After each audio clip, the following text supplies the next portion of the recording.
Top floor retake, this is big. He gets one and now has perfect vertical control. He'll swing out into pillar, looking for this gunfight, and he catches Mikey looking the other way. That's a quad kill from Bride.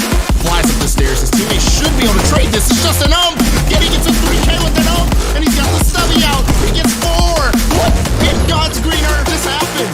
As Reedsink goes into the default plant by Tetris. No more C4 anymore from the Malusi, so he's gonna have to go drive, and he gets 4. What?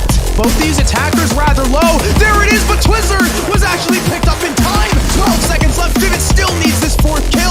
There it is through the wall. Tetris just getting the bomb down. He doesn't care, but the impact downs him. They have to go for these kills. With 3 seconds left, Silent lands the free fire. Nobody can kill him in time. The ace from Silent. The 1v3, 2 for Mystic now. And we're 4-3, almost tied up.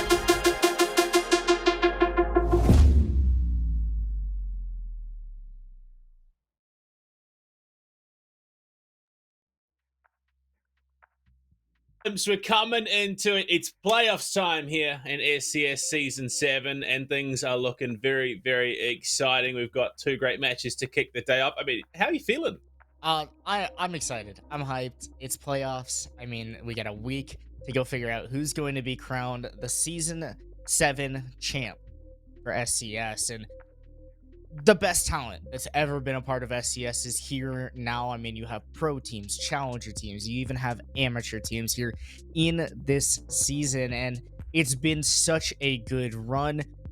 How we've got here has just been incredible. We've seen so many of these teams go through their ups and downs, and here's the group stage. I mean, this is what we saw in the Swiss bracket. Things starting out, teams moving up, teams moving down. Oxygen and S2 taking the crowns of being those 3-0 teams, undefeated through the group stage, and putting themselves in a good spot here to advance themselves deep into the playoffs.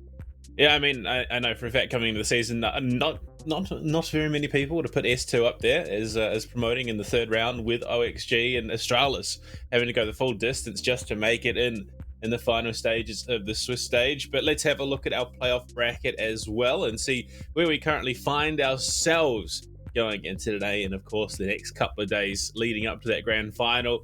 Some big matches in the quarterfinals. S2 taking on Arise Academy. We've got Luminosity and Parabellum. That's our first matchup today.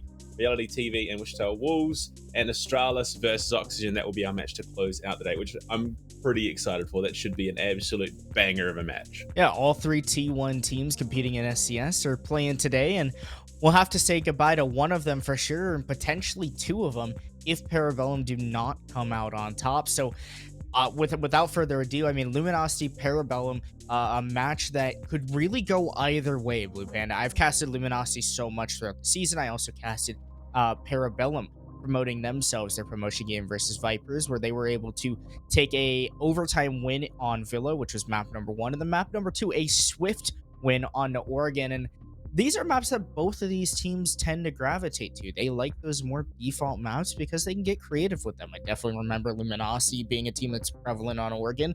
Parabellum as well, since they cleanly swept the floor with Vipers. So these 2 teams, no slouches, definitely like the same maps, and it's going to be a gory fight tonight.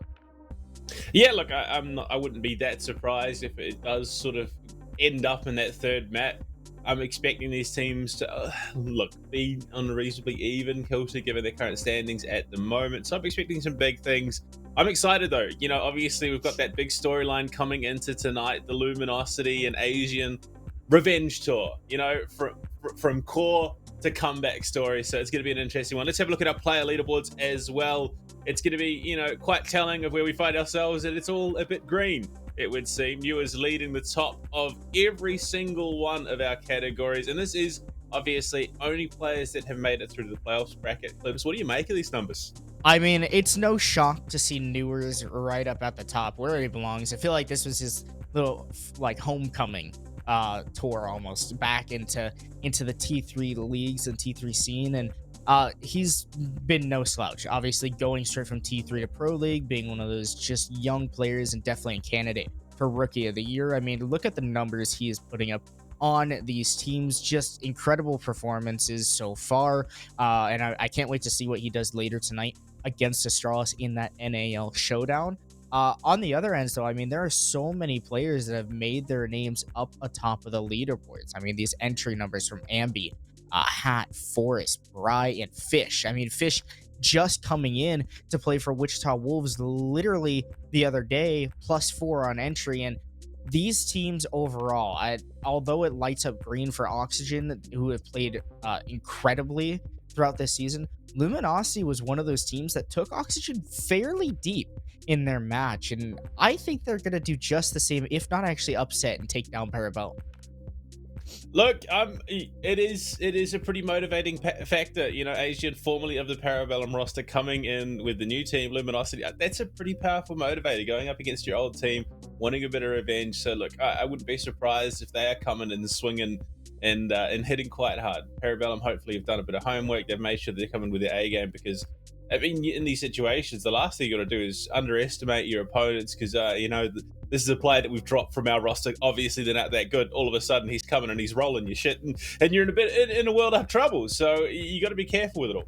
Yeah, I think they know just how good of a player Asian really is, and I think that Asian is going to come out, the one that we all expected in the NAL, to just rock it and just outperform everyone. And I'm excited to see what Luminosity are going to bring into this season. I mean, Luminosity into this match here, this is a good team. I mean, a damn good team. In their one of their most recent games against Oxygen had good showing, good standout as well. They also played against Aerial Rise ACAD, and that game went so deep. It went to round 15 at the very end, and things barely closing out for LG, but a banger of a match between them and Aerial Rise ACAD, knowing each other so well. And I know a lot of these Luminosity players are also quite friends with the PB team as well, so there is going to be a lot of similarities played out between these teams. Also, Silent, formerly playing for Luminosity, now playing against his old former roster and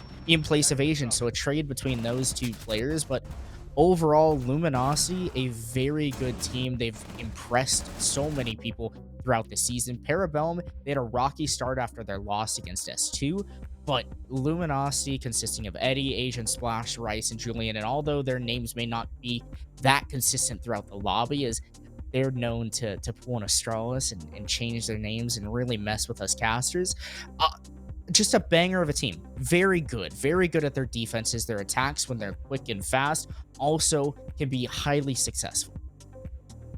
Yeah, I mean, that seems to be the biggest determining factor in the competition at the moment. Who has the hard hitting attacks, and a 40% attack win rate, not the ideal situation, but currently, as the game sort of stands, this split is what you're expecting at the moment. So look, it could be a lot worse, and you see these guys, these names, Eddie, Asian, Splash, Rice, have been bouncing around the T3 scene for a while. You know, I've casted them previously in past SCS seasons, so look, they are quite familiar with each other, so you'd hope that familiarity breeds some level of trust, and they can just back each other coming into this competition, because that is going to be a big thing, you know, for Luminosity. They need to be able to trust their teammates. And there you go, Asian, our player highlighted for Luminosity, understandably coming into this matchup. Yeah, I mean, plus 33 in his kill death. And also another player to highlight for Luminosity, Eddie, also being one of those gunners. Asian and Eddie typically kind of carrying this team. Asian, who's moved to almost a more supportive role, so you don't see him entering as much. He's 9 and 12 on the entry, and he's been almost pulled back to a flex support role. And kind of sitting back. He grew a lot in PL and changing into this new role that we never saw. We always thought of Asian as an entry fragger, as just that pure gunner on your roster. Now after some pro league experience, a very different player and a very solid player. So Asian definitely being one of those players to look forward to stepping up tonight, especially in his revenge tour game. Obviously a very important match for him, but Eddie as well and the rest of the LG, they got to step up if they want to come out on top. Yeah, I mean, obviously both teams coming into the competition hot off the back of wins. Otherwise they probably wouldn't have been here, given that's how you make it into the playoffs. So, look, the difference being Parabellum just did it a little bit quicker against Vipers than Luminosity did against Aerial Rise Academy. I don't think there's all that much that you could probably read into that. And having a look at the Parabellum roster at the moment, Doc, Penguin, Blaz, Spirits, and Silent, some names that are reasonably well known in the community. And obviously having that PL experience as well. You look at it, the attack stat, arguably infinitely better than what we saw out of Luminosity, and that could be a point of concern. But some of you viewers might see this Parabellum roster and be like, wait a second, that's a different Parabellum roster than what we saw just last week when they were playing against Vipers. And you're right. This is a very different Parabellum roster. Unfortunately, Packer and Kool-Aid, both with personal obligations, could not make it today, so Parabellum pulled out the super subs. Spirits and Penguin, both part of that original PB roster that went to SI back in 2019. I mean, these players... okay, so I guess Penguin won't be playing, and actually we just got news that Sonar will be playing. So still Sonar and Spirits, both strong players, have played at the T1 level, have played at international events. Spirits obviously playing for XSET. Sonar has been around the league, has also got back into T2. Really good players still to fill out, even though you are missing Kool-Aid and Packer. You're going to miss, your kind of background duo, your supportive players, and Spirits will have to step up here on the entry tonight.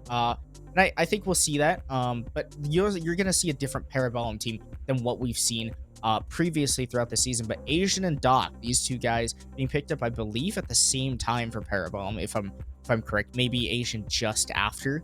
But both such strong players, not super entry focused, more of on those flex support roles, or flex role more so for Doc. Asian on the other end, definitely just huge on the KD. Doc, his roam game has been incredible so far this season. You saw it really, really thrive and strive against Vipers when they played in their match as well. Yeah, but I mean, you look at Doc, the one glaringly obvious difference is obviously that cost and survival, just that little bit higher. So consistently just sticking around that little bit longer. So it's going to be interesting to see, their individual impacts. I doubt they're going to be the same. They're not going to be a mirror matchup of impact overall. So, look, I'm excited to see, is this going to be the Asian revenge tour? Is he going to get, revenge on his former team? Or is it going to be, Silent much the same? Revenge on that roster that he was formerly a part of. But Klimps coming into it, the map vetoes, of course, we need to see where we're going to be playing this one out. What do you reckon? Where do you think we're heading? I think we're going pretty default. I think we're going pretty standard. Bank being target banned, obviously, for Parabellum. Border and Theme Park, both maps that Luminosity continue to get rid of. They don't like some of those newer maps in the pool. They just love to get done with them as soon as they can and not really have to deal with it. I know they do play a little bit of Skyscraper, so maybe we'll see that in the end, but more than likely we'll see them take that out. Parabellum taking out Clubhouse. That's a map that Luminosity also loves. They were able to defeat AAA on them by 8-7, but AAA also being known as a very good Clubhouse roster. That is why you see Parabellum with a couple target bans, and notably so, that would make sense for them not having their full main starting roster that's all practice and rehearse. But picking in a Villa, this is a map that they had a close game with Vipers on, Parabellum being them, but they also played pretty solid, and I think that their Villa holds strong, especially against a good Luminosity team. Oregon, though, Luminosity played lights out against Vipers just a week ago on this map, and that is a map that I think Luminosity will dominate tonight. I mean, Luminosity in that last match against Aerial Rise did drop Chalet, so there is potential that, that decider could be a bit of dangerous territory. Obviously, Parabellum absolutely, proved that they can play these maps. One being closer than the other, arguably, against Vipers, and 8-6 is, not the ideal result, but a 7-1 on Oregon was, let's be honest, quite a shutout. So I think they're going to be quite happy to be hitting that map too. Villa, look, it is a reasonably strat-intensive map. You need to have the setups. You need to be playing that roam game on the defense. On the attack, time is always going to be your biggest enemy. So hopefully, the difference in attack win ratios, is it going to be a deciding factor? But given that Parabellum went a 58% to a 40% attack win rate, a little bit concerning. But look, let's be honest. Chicken, confident, in the Luminosity Climps? You backing your mascot there? Yeah, I think that Luminosity will actually beat Parabellum. I thought so actually before when I found out that Silent and Packer were gonna play. I actually ended up getting into a ranked game against some of the Luminosity guys, and they're like, yeah, half of Parabellum won't be there. And I was like, oh, that changes my prediction because I thought Parabellum looked really good in their match just a week ago against Vipers, but Luminosity on the other end, they had some struggles I was a little worried about, but they're also still a very strong team, and taking down AAA to put themselves through also was a good thing for them, and showed some strength and stride. I've also seen them play very well against Oxygen, who's just been demolishing teams here. So I have some faith in Luminosity. I really do. I think that they're gonna take Parabellum to the farmhouse and stomp them down. Well, I mean, does it concern you a little bit here, Climps, going into Villa? 59% defender-sided win rate, only a 41 attacker-sided win rate. Which, I mean, does play into Luminosity's stat line, but they head to the attack in the second half. Is that potentially some source of concern there? They got to rack up their defenses, but also Parabellum's attacks happen to be pretty solid as well. Their defenses, for whatever reason, at least I felt like on Villa, weren't incredible when they did play against Vipers. That's why we kind of saw that 3-3 half on both sides. But their attacks were solid. When they found a hole in the Vipers' defense, they would just hit it. And Luminosity, however, is a team that loves to force teams to execute or to go fast. They're really good at the retake. They're a team that thrives off of things like that, but they're also good on the roam. So they're going to try to be catching Parabellum, going for some roam clears. And we'll see if Parabellum chooses to roam clear or chooses to go directly at the site. With them having two players stepping in, Spirits and Sonar, obviously, you're more than likely going to see a lot more direct-based pushes, so it might also change how Luminosity ends up playing on their defensive setups, not going so far out of the map, not going and playing down into the basement, not having Doc go sit in library for 2.5 minutes of the round just to rotate up the main stairs late, because Parabellum might completely ignore them. But that's also something that Luminosity might be able to take advantage of. Well, a lot of mights, a lot of potentials. Obviously, we're not going to know until we get into the server and start to figure those things out. Obviously, we've got to get through the operator ban phase as well and see how that changes the landscape. But I mean, it's Villa. It has historically been quite a defender-sided map, so there is that to fall back on. I look, honestly, I'm excited to see how that roam plays out. You can get such a deep roam on Villa, heading down to the basement, and as we jump into it, it's going to be an interesting one. Villa has been a staple of the comp scene for the longest while, and it's a 58-42, much like the attack and defensive win rate split on Villa. Very similar, Twitter. Very similar. Very, very close. But I think Twitter chose wrong. I mean, a lot of casters predicted that Parabellum would be the team to actually lose. I think a lot of people think that LG are going to be the ones to come out on top. And now maybe that community poll is being done without knowing that Parabellum would have been missing Packer and Kool-Aid, but who knows? Who knows? In the end, they made their choice, and that's what they get. Flores off the board for Luminosity, so a pretty decent standard ban. I expect Parabellum to take away the Ying from LG, but no, it's the Nook. And that means Ying will be on the board. I know LG loves their Ying on these fast attacks, especially when they just try to go and hit the site. Parabellum, usually Kool-Aid was playing the Ying, so him not being here, you might not have that normal Ying player facilitated right in your lineup. So far, I mean, look, cookie cutter bans, Nook seeing a lot of ban priority at the moment. Azami and Flores, much the same. How do we run this out? Valkyrie, totally understandable going onto this map and seeing that Doc has played a fair amount of it. Luminosity want to take that one away. The information gathering potential is just terrifying. So there you have it. But interestingly enough, Mira left in play. There are a couple of definitely very strong positions that we could see her picked up in. Even the Pulse potentially, although it hasn't seen too much ban priority. Look, this is going to be a rather exciting matchup. How about Solus being on the board? The newest operator in the Rainbow Six Siege video game, and a very strong one at that. She has been often expressed as in the like A tier, S tier category if you were to go off of like a tier list, and very strong, especially if you're going to force a team to go for a room clear. Solus is the op to bring, and I know that LG loves Solus, and In their first match, when they played against OXG, that was the day after release of the new update, the new patch. So there wasn't a lot of time to really work her into a lineup. You kind of just had to run it and see how it goes. Now with it being a, a good week and a half, 2 weeks at this point, you understand how Solus really affects the competitive game.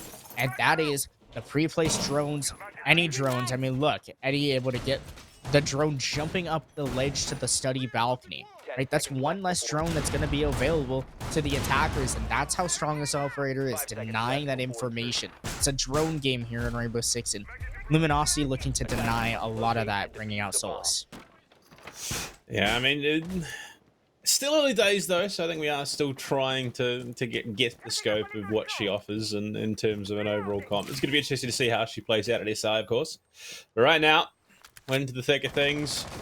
Parabellum on the attack, looking to get an early, be aggressive. Vamos over towards the master bedroom, that extension that we see so often from Aviator games.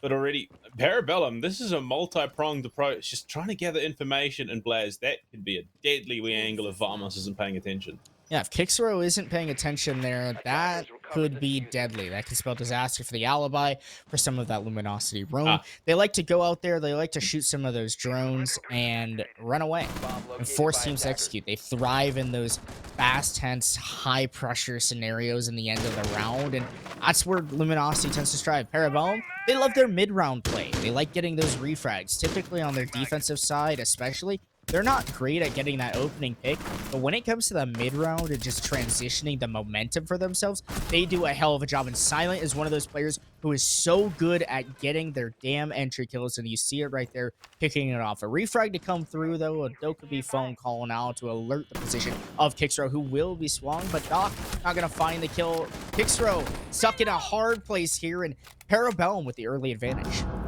Now, I've been informed that I've been Astralis.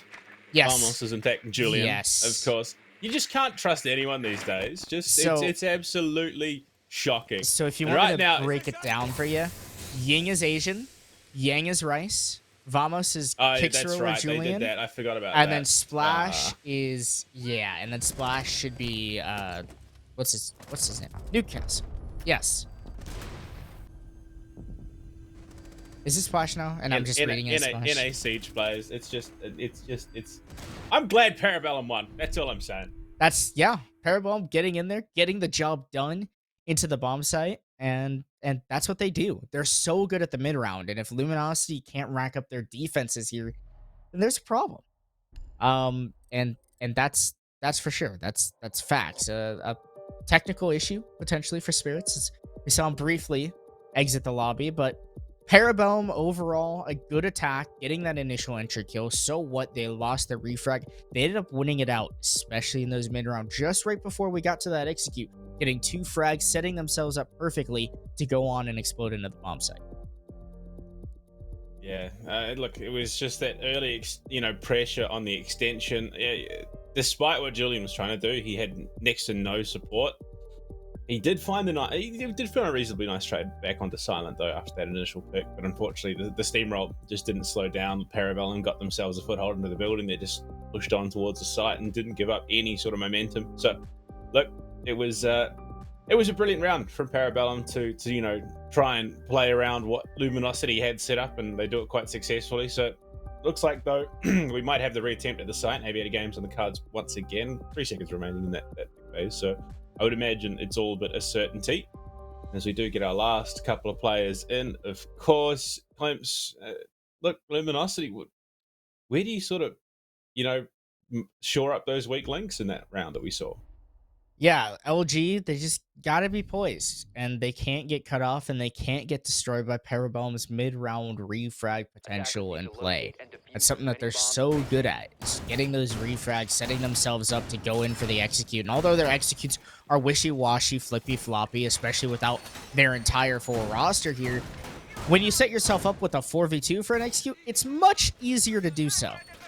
And especially having that entry duo of Silent and Blaz, and you also have Doc to kind of clean things up.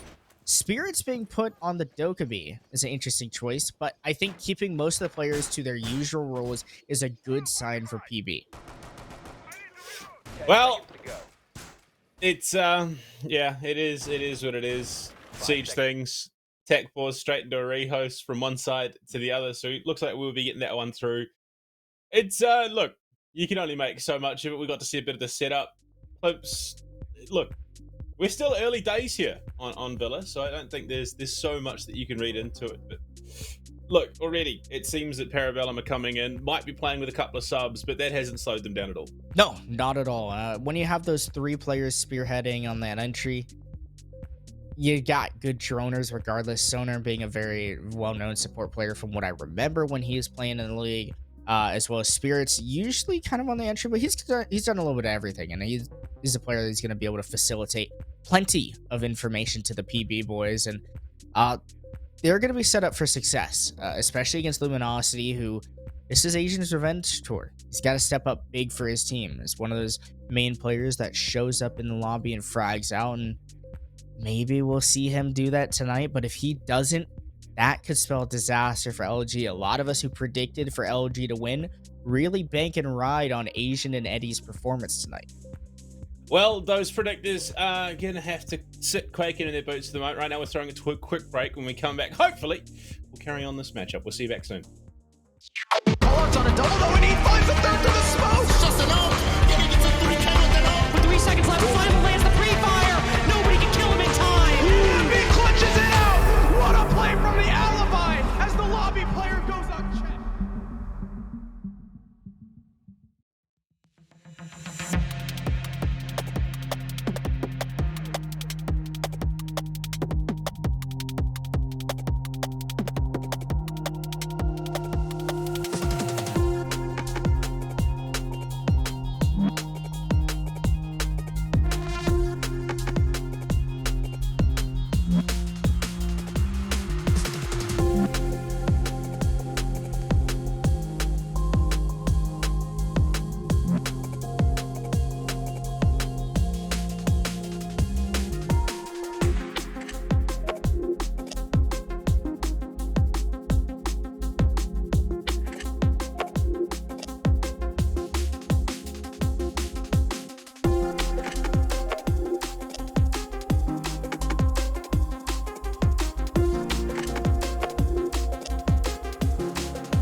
Pollard's on a double though, and he finds a third through the smoke. Just enough.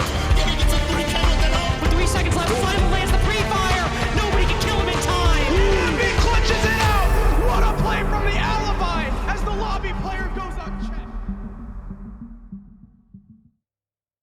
There you go. Told it would be quick. Clemps, we're right back on into it. Same operator, same site. We'll be getting back into things. I would imagine largely the same setup as well. So I'm excited to see what adaptations Luminosity make, given how well Parabellum dismantled the defense. Nice and easy and swift back into the lobby. Thank goodness. Thank goodness for that. Thank goodness for a great observer to get us back in here quick so that we don't have to deal with too many of the qualms. But yeah, back right here. Trophies, or not trophy statue. That's the across the map. Aviator games for Luminosity. Asian bringing out the cap can, trying to catch some of his former teammates off guard and potentially into some of those dangerous laser guided traps. As well, the rest of LG just playing a normal game, but they've got to be careful here on their roam to make sure that they aren't overexposed here by Parabellum. Eddie, you can already see putting the gadget to work, looking for as many drones as possible. When we get into the prep phase, or get the prep phase done rather, and we're right on into things. And Doc repping the team's skin, you love to see it. You got to be repping the hometown, your local. So as it were, the Parabellum crew, and already we are seeing a bit of an adaptation from Luminosity on the defense. They're playing a couple of these cheeky angles. Vamos still there contesting the master bedroom. But you look at the positioning downstairs. Asian playing that lurk down below with the Capcad, with the Nitro Cell. So they are looking to try and deny without actually contesting the site itself. A bit of a top red stairs extension here by Luminosity. There's Asian to get that opening frag, so ever important for Luminosity. If they want to control this game, they've got to get those openings and stay alive in the mid round. And if they're able to do so, they'll be okay tonight, especially against a strong Parabellum team. If they can control those opening frags, kind of how Vipers did, they're going to be able to control the game in a much better state. Doc potentially going to run into a Capcan trap. Usually when you see doors barricaded like that, there's Capcan traps waiting just on the other side, but good droning by Parabellum to stay away from those laser traps. Also potentially the element of the mind games. Julian as well in a bit of trouble, but they are clearing out a lot of this utility. Spirit missed opportunity. Well, look at it, Asian. He's down to second in the round. Spirit down, but the trade comes in the form of Julian. So Parabellum aren't taking this one quietly. They aren't doing what they can answer back. 4 versus 3 as we enter the second half of the round here, Climps. Yeah. But Parabellum, look, this is comfortable territory still. Yeah, they're in just fine ground. You've lost 2 bodies. You've also lost a set of grenades, and I believe that Doc still has a Dawn 6 hanging out, but he may have used that on another deployable shield. There it goes. There goes the Dawn 6. So nothing else left to destroy any utility, as Sonar's also used all of his ace gadgets. It's interesting for Parabellum to be bringing 2 hard breaches here on Villa. Typically, you'll see teams bring 1, maybe even none. Sometimes they're comfortable bullying the way on into the bomb site, but as the gas grenades begin to flood on through, Parabellum has made their way in a vault, and Luminosity need to be aware of this. Able to bring down Doc's splash, but still 2 more bodies of Parabellum remain alive. Silent there getting that kill, kicking it off, but Sonar, the substitute player for Parabellum, has to clutch it here. The super sub Capcan trap, unfortunately going to dwindle the health bar. And they rotate in from the back. Asian starts the round strong. He closes it strong too. And this is the power of that lurking Capcan down on the first floor. Played around the nitro cell, played around the positioning. Phenomenal adjustment from Luminosity to get themselves back into it. We tied up 1-1 as we head to one of the other sites, of course. They've now locked it out. And trophy statuary, understandably, the transition. And that was my concern for Parabellum. With having those subs, how are their roam clears going to be? Because you cannot ignore those C4s that are going to be below, especially on a map like Villa. It is so easy and so free to get plenty of pre-play C4 kills on those attackers just roaming around on the top floor. Same as it is to reverse that statement and bring out nades and blow up defenders through the floor. Pretty much most of the map, if not all of the map, is soft when it comes to that verticality game. There's a couple spots that are safe, such as the brick store where you see Eddie here throwing that wub on, the Lucy Banshee onto. But other than that, it's pretty easy to get a lot of these C4 kills. And Parabellum, they've got to be worried about that. And Splash bringing out a C4 could be playing downstairs even to help alleviate some of that master balcony pressure. I imagine that's what Parabellum's take may be focused with, but they've also got some of that steady presence with those pre-placed drones. They do have the aggressive angle, it would seem, from statuary into the walk-in wardrobe. They want to be able to contest the window there, not let anyone jump in. And you can see offside already, Julian, he's playing extensively across the other side of the map. Maybe potential a dual roam with Splash here on the Warden, so they have got a lot of firepower off-site at the moment. Parabellum, like you said, inherent weakness in the roam clear in that last round showed itself. This round they need to tighten that up if they want to pull out the victory. And there they are, completely dispersing, running away from this main side push. The only player to be challenging it seemingly is Spirits, who obviously from another pro team, another roster, is kind of just sent to do his own thing, but he'll rotate and go help out his team as well, who have all gone to the master side. Already inside a bathroom is Parabellum. Silent, able to kick it off, bringing down Rice. This is something Parabellum was very good at against Vipers when I was casting this game with Harrison. They were inside a bathroom so fast it would catch the defensive team off guard. Asian to get that refrag, so 4-0 since the rehost, already showing in his revenge tour how things get done. Unfortunately, the scale's not quite even here between the two operators. Lost in Ash for smoke. Parabellum, I think, takes that any day of the week. The Ash, not the end all and be all, but smoke can very much be as your dedicated anchor for most sites right now, especially given that, you know, those toxic canisters would have done a lot to sort out the push. We're only just closing in on that second 90 seconds of this round. They've got some great positioning to contest. Parabellum absolutely bouncing back after round 2. Maybe you don't need smoke if you have Asian just sitting there waiting for Parabellum to walk into his open arms. I'm sure he'd love to welcome some of his former teammates right on into the bomb site, into his crosshair. Doc now and the rest of Parabellum seemingly giving up on their below clear in an aggressive front position, taken up by the Melusi of Eddie, trying to force some of this aggression and keep Parabellum uneasy, offset right now. A lot of drones used up by PB and not a lot of information left for them to gain on where these defenders are, as they'll try to retake back into the ground they had gained earlier on and need to leverage some sort of attack here. But Sonar losing their life is a big concern. These two players in 90 are really going to have to step up if they want a chance, as Doc now falls on the master bedroom. It's all coming apart for Parabellum. Unfortunately, Blaze and Spirit have to find 2 apiece. Best case scenario. But Blair's cutting deep through the site. He's in, but no diffuser in hand means that there's not much he can do about it. He's going to have to cut deep, but Eddie's watching the angle from the master bedroom. All down to Spirit, who's got less, well, health than bullets, and even less now. Luminosity will take round 3 and the lead. And so far, that attack stat might be a bit misconstrued, given that we got subs playing for Parabellum. Yeah, definitely. I figured they'd be struggling on their attack more so, and hopefully their defenses will be a little bit easier. Most teams will run the default setups. There's some different intricate setups you can set up, but most pro players and players of this caliber understand how things need to be done. On the other end, Luminosity, they're full and complete, and they're starting to show why they're such a good team on the defense. And Parabellum, they might be able to implement themselves easier on the defensive side, so that's why you're going to see some of these struggles pop out. But Living Room Library brought out by Luminosity. I'm excited to see this, because Parabellum being with 2 subs, having to attack Living Room Library. I'm curious for what the call is going to be on how they need to take this bomb site. Not just that, you pair Living Room Library with not just a smoke, but a Tachanka as well. On top of that, an echo for Eddie, and the Solus for information gathering. Like this, this could be overwhelmingly unpleasant for Parabellum if they do not play it correctly. 3 deployable shields. Clemps, do you see what I see? Bottom right hand of your screen, Spirit has chosen violence. Oh, yes. I like it.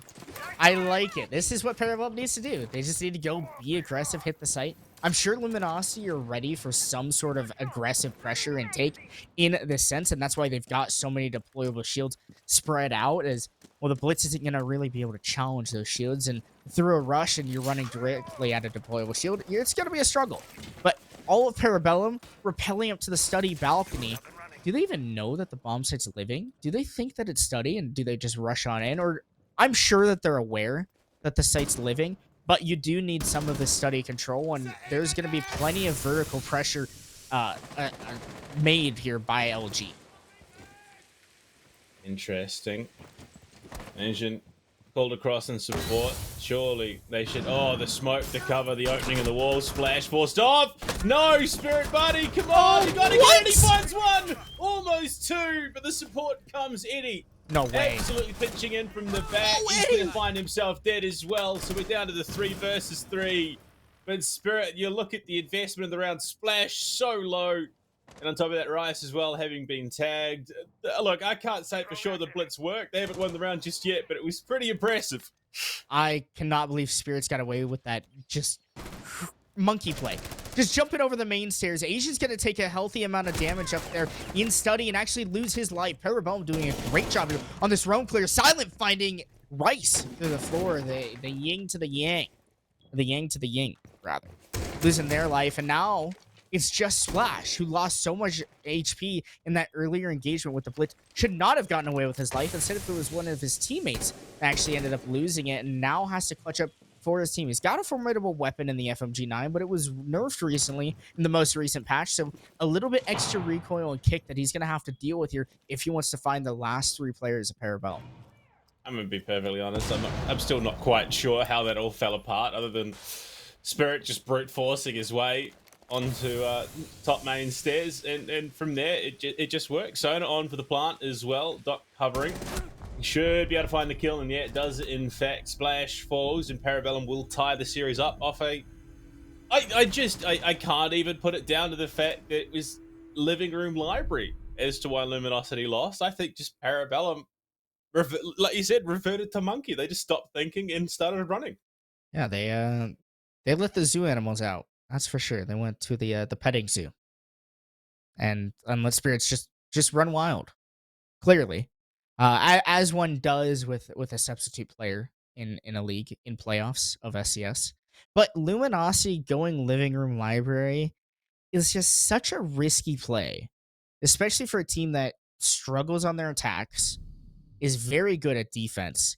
To go living room library against Parabellum, although it is one of those off sites and it usually helps more so as a team to have practice attacking it, you're playing against professional players. They all know how to attack living room library. You've all done it at least a couple times in your professional career, especially a team like Parabellum. Doing that against them, I just don't know if that was the right call by LG. Well, they've had games on the cards, so they're not going to double down on it. Understandably, after how that played out, but it could be a far worse position to be in. Luminosity, I mean, look, if we're being perfectly honest, looking at the numbers, they want to win the next 2 rounds. They'd much rather the 4-2 half going into their attack than a 3-3, because statistically it would all but guarantee Parabellum victory heading to the defense in the second half. But look, it starts here. Luminosity this round and the next close things out. But Parabellum, look, proving that even with subs, they're not an incapable team. No, definitely not. And that's what happens when you're a professional player, right? You learn to adapt to your situation. Parabellum adapting well and easily. These players obviously have played plenty of Siege together. As a pro, you're gonna see each other a lot. More than likely, you're gonna see each other in ranked a lot and play potentially in FPL ranked. Any of those different circuits that you get a chance to play with people. So it's not too hard to gel with people, especially when you get, roster changes happening every so often. You've got to be acclimated and used to things like that. Parabellum so far taken a very good job at doing so, but they've got to deal with some of this roam, and that's what happens. Not enough information there for Spirits, and he ends up getting shut down from a vertical angle made by Luminosity. Unfortunately, lost of the Jackal as well.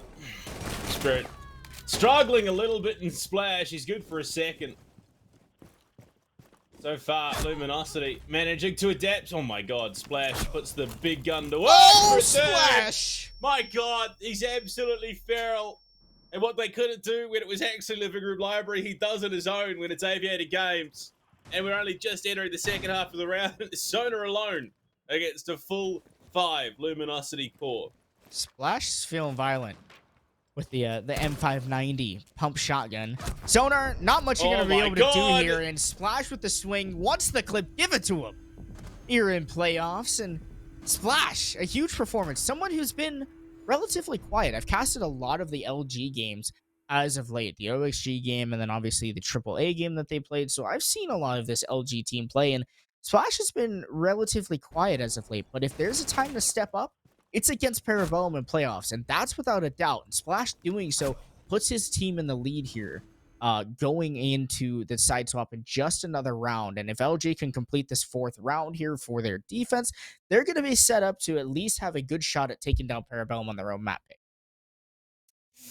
Well, say it with your chest. Splash says it with an M590. My god, he just absolutely bodied Parabellum. They knew where he was, and they decided to go one by one. Try go for the individual challenges, and it did not work. And, oh, Spirit, he might be choosing violence again here, Clips. We saw the blitz out of him once already. He's going a different angle with the shield operator as we head to trophy and statuary. He's hovering it. He's keen. I reckon he might stick this one out. He might. He might. And you know what? I like it. I dig it. Okay? It's Blackbeard. It's bound to upset someone in the lobby because you're going to go for that headshot. And Spirit's being as good of a gunner as he is, he's going to win the fight because he's got an extra bullet or 2 bullets that he's going to survive, that he's able to react and shoot you in the head. And there's the stick. Blackbeard, he'll be able to challenge a lot of those angles, especially on windows, which Luminosity was peaking so heavily in their last defensive trophy statuary. Well. Oh, Blaz. It was a big opportunity shut down, unfortunately. Shock drone gone, and just okay. Teasing him. Asian, not a thought in his head, just carries on going. Almost lost his life to the spirit. Not to be though. He will escape, whether knowingly or not. Not a damn in the world to care. And I'm all for it. I'm all for it. Again, Parabellum getting in the bathroom so fast so early. I'm shocked that teams still don't have a way of being able to punish them. Splash, though, will punish Blaz, who's been very silent in this match so far, although being one of those standout players in SI quals when he was playing. I haven't seen him do much here, especially as of late in SCS. He's been quiet for his roster, and although other players have stepped up, like the names of Silent, you're missing half of your roster, which means you need to be one of those players that is a core of the roster stepping up. And LG right now in the driver's seat of this round. They found 2 picks, and they look to continue with peaking as aggressive as ever. Once again, Eddie seems to be that difference maker, playing around bricks and master bedrooms, being able to hold the angle phenomenally. For a second attempt at the defense, shotgun out. Bryce does it this time, splash falls. So that power prowess traded back, Doc for a triple, but Julian shuts him down. It's on to Sonar. Spots the shoulder, but it's a 1 versus 2 with 1:17 remaining, so there is definitely time to play around.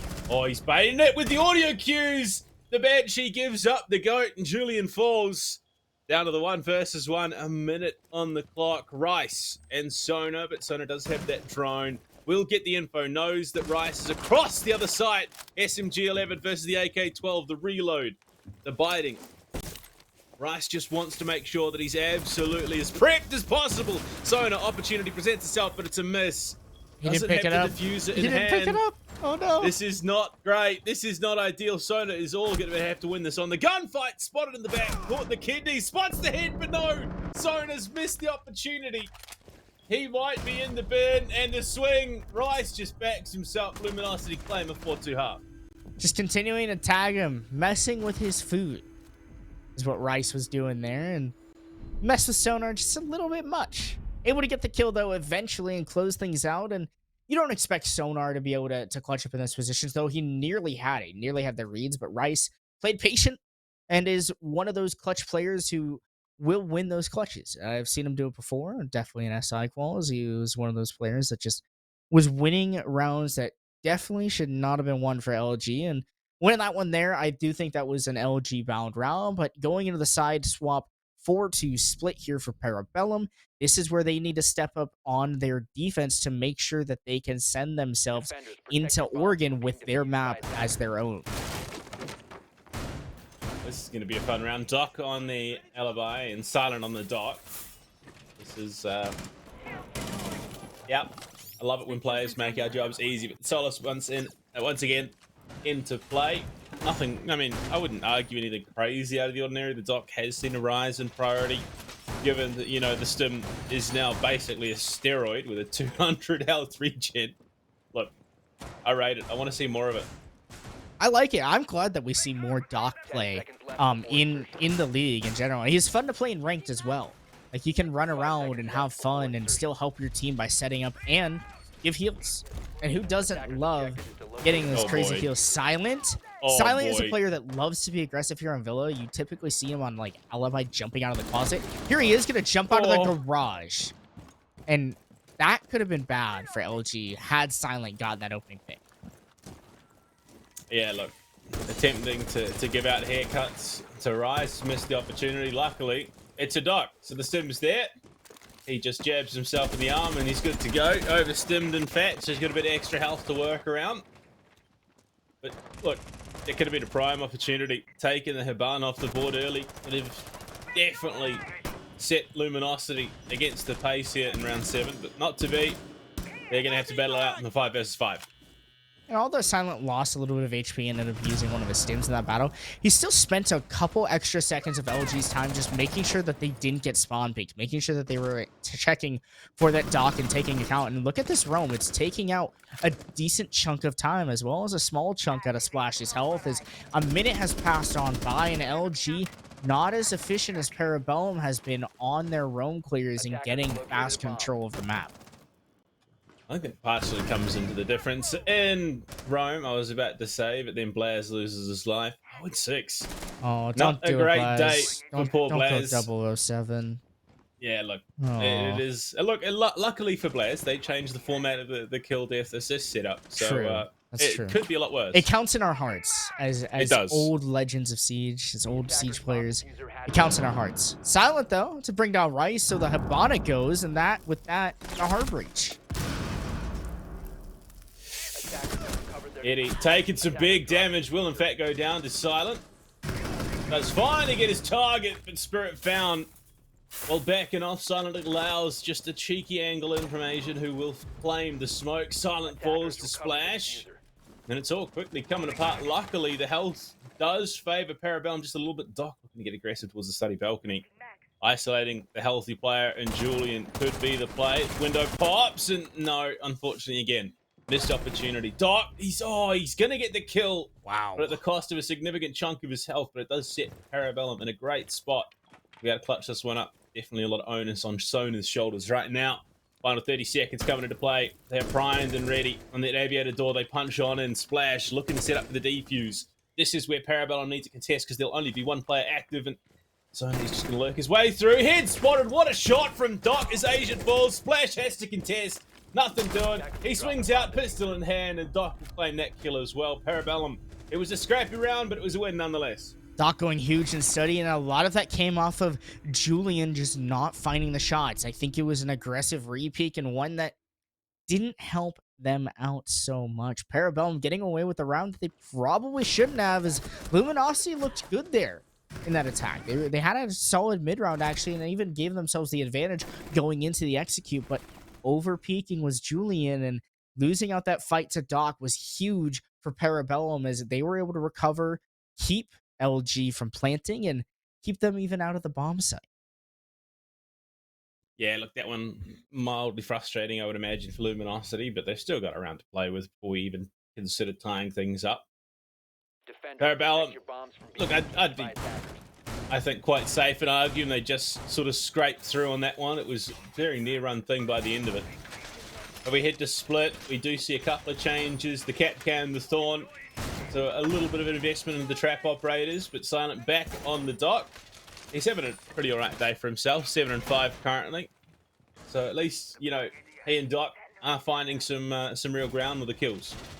I would say so, but I mean, look at the other end though. And Silent and Doc are carrying things hard, but Blaz, Sonar, and Spirits very quiet for Parabellum. Spirits, his situation being one that not many of us get to play. I guess he had some issues with one of his monitors, maybe some gamer rage or something.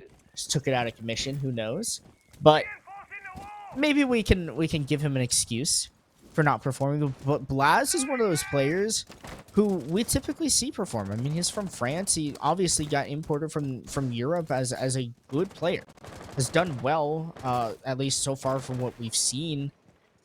This performance not great for what we want to come out of someone like Blaz, who is imperative for Parabellum's success. I mean, you say that my mother-in-law drives a European import, and so far all she said is that it's loud, expensive, and hard to replace. So look, we'll see whether or not that does apply here as well. Although, in saying it, it's a German import rather than a French one. Round 8 already well and truly underway. A lot of noise being made. LG looking to try and scout the information they need to get themselves in. Already we could hear the Selma charges as well going off on the main wall. So there are going to be a number of angles that Luminosity can at least contest from. But it's this downstairs presence that needs to be dealt with if they want a chance. To see if they're able to deal with this player on the astronomy stairs. It's Spirits tasked in this position. Just one ADS there to protect him, but he's going to have to deal with a couple different angles that he's currently being challenged from. Asian being one of those players who's just sent there to be annoying, make a bunch of noise, and the rest of LG is going to have to force their way in on the astronomy stairs and potentially get this kill. But Eddie actually just walking on through bricks, able to bring down Sonar. Silent with a refrag there, taking down Rice, but Eddie finding a second here against the bricks door, and some of PB being off the site. This isn't looking great for them, but LG on the other end actually get the worst for wear for the damage. A Capcan kill for Blaz, his first one. He's on the board! Hey, that's how you do it. That's Who needs a direct gunfight? He's dead anyway. Julian just absolutely slams him. So he's 0-7 in gunfights, but yeah, 1-7 in our hearts of, you The know, name's Blaze. the James spirit of Blaze. Capcan. Can't shoot to save my life, but I know how to set up a Capcan trap. It is what it is. You just carry on, act like nothing happened, and if your team wins, you ride it like you were an integral part of that victory.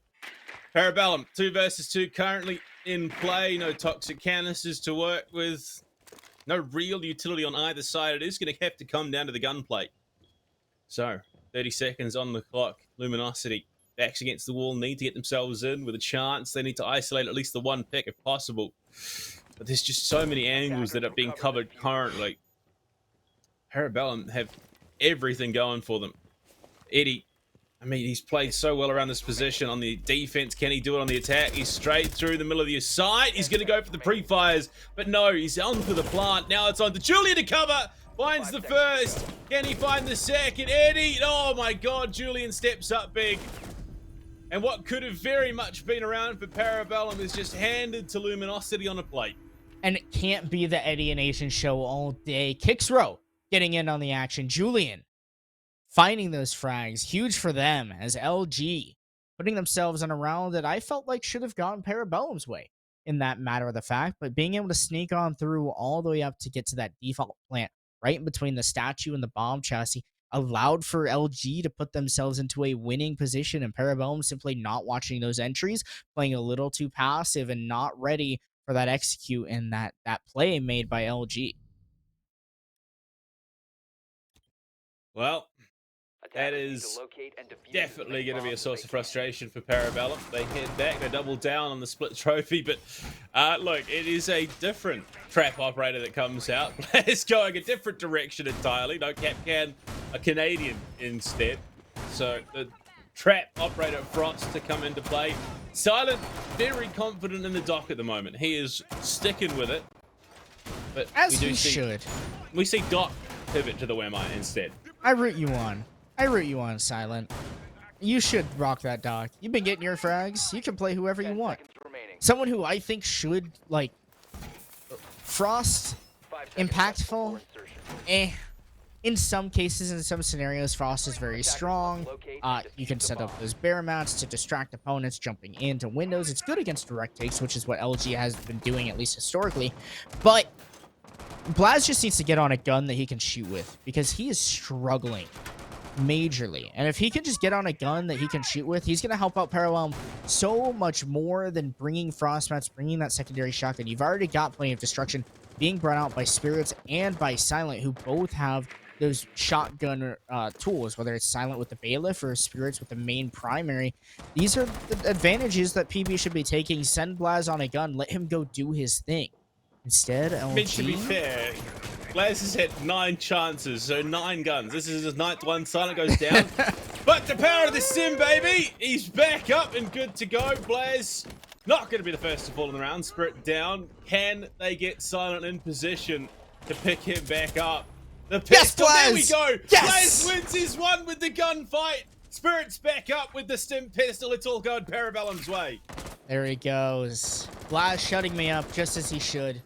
Frost gun, plenty good. The 9mm is just fine for Blaz, clearly. So I'll take your word for it, Blaz. I'll let you'll do your thing. But Luminosity recalling the troops. Everyone's gone away from Master Balcony. They've all rotated seemingly to the study side and are now going for this south overtake. And this is a late rotation, which means a late execute and less time to play around with your control that you have. Sure, most of this map control has been freed and given up by Parabellum, considering they were expecting a direct take to be made by LG, so not as much emphasis over here on the study side. But now you've got to bully your way in, and off of that, the only utility that you really have to be able to do so is those smoke grenades brought out by Asian. Oh, he's done it again. Blaz, not only has he got his 2, he's jumped from the bottom of the leaderboard for his team to 3rd. Look, who would have thought the Canadian, the Parabellum, would be the key to unlock everything? Asian goes down, Silent traded almost immediately by Julian. Parabellum have the numbers, and Blaz is on for a 3rd! What is going on, Clips? You should talk more smack. I'm He's sorry, popping off. Blaz. I'm sorry. Okay? I will shut up. Damn right you will. Take My the God. mic. Take the mic, Blue Panda. I'm Oh. done. I'm through with it. Clearly, Blaz stepping up finally. He's had enough of your nonsense. Man. He's just, no, I'm not. This Clips guy, when I'm done, he's going to be staring down my crosshairs. Enough of this. Let's get him out of here. He wants the map done so he can hear you stop talking. He's got a dartboard with that picture of my big old forehead just right on his wall, just thunk, thunk, thunk, just knocking at it. That's what Blaz just did right there and found 4 bodies, 4 bullseyes. And you know what? Good for you, Blaz. Good for you. Continue to do so, please, because I want this match to be as competitive as possible. When Blaz is shooting, it's going to make this lobby 10 times deadlier because of how good of a player he is. I mean, he went from literally the bottom of his team to the 3rd place player, and even then, like, above that, it doesn't seem like he's been having a rough performance at all now. Now it seems like he's been doing fine. 0-6 to 5-7. And he's sticking the frost, and you know what? Do it, Blaz. Just do it. But meanwhile, let's look at Luminosity, because what are they bringing out? Well, the Capital, the Blitz, the Glass. I mean, what an ingenuity. You know, potentially 4 sets of smokes here. A splash to play around. I'm curious. Do we see the full set? You're gonna get the 2 at minimum from Julian. Yeah. Oh my God, no! There is 8 so many smokes in play. And there's My no God. warden. And there's no Luminosity telegraphing warden. a little bit here. But this is what I love about LG. This is one thing that I haven't mentioned about them quite yet, is they're adaptable. And when they see a team's defensive setup, they just make something up within the 2 or 3 rounds in between them losing it and just go for it. And this is them going for it. They're just going to hit the bomb site. They're very coordinated when they do these fast pushes. And Parabellum need to recall the trips fast. Oh, no! But the Frostmat shuts it down! And that's going to kill off this entire push! My God, it's all shut down, but Rice has something to say about it. Sona taken out. And the game plan completely in the bin. The entire setup hinged around Splash playing the glass to cover these angles.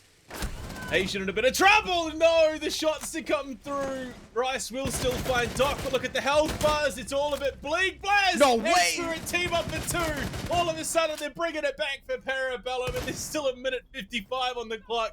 Splash and Rice so incredibly low. Players a full health bar and a full mag to play with. No toxic catus, just the rotates. This should be a free kill for Spirit. My God, Parabellum have just thrown it all in the bin. They know where Blaz is. They know where Spirit is. But can Splash achieve anything at all with this minimal health bar? The swing needs to come. Surely Blaz. No, it's Spirit instead. What a round for Parabellum to build some momentum. And LG had the advantage. They had a 4v2. Blue Panda, they had a 4v2. They had everything they needed, but they just sat there. They never got that wall open, and they were forced to flood through the door. And Blaz, the man of the hour of the last 2 rounds, was sitting there waiting with a loving 35 bullet magazine, waiting for Parabellum, or Luminosity rather, to just walk into his arms. And he dispersed hell amongst LG. It all kicked off with that Frostmat. Had that not been there, things might have been very different that round, and we might be seeing a Villa where Luminosity is on match point. Instead, we're tied up at 5 now as Parabellum, they're forced to head to their tertiary bomb site. But LG, their attack's starting to die out and die down, and that being a round that was just nearly in their hands but just out of reach might be a little looming. It might be on their heads now as they go into this attack. Blaz from 0-6 to 7-7. There is every possibility here, Clemps, that he closes out this match top of the leaderboard for his team. He's sticking with the Frost again. In fact, not only the Frost, we have a Capcan and Elysian plus the Pulse added into this equation. This is absolutely chaos, and I love it. And I'm puzzled by LG's lack of bringing a Ying. They're a team that when I watched them at the beginning of the season, it was, you know, doing my VOD review, trying to be prepared for these matches to see what LG was going to bring to the table. They loved Ying.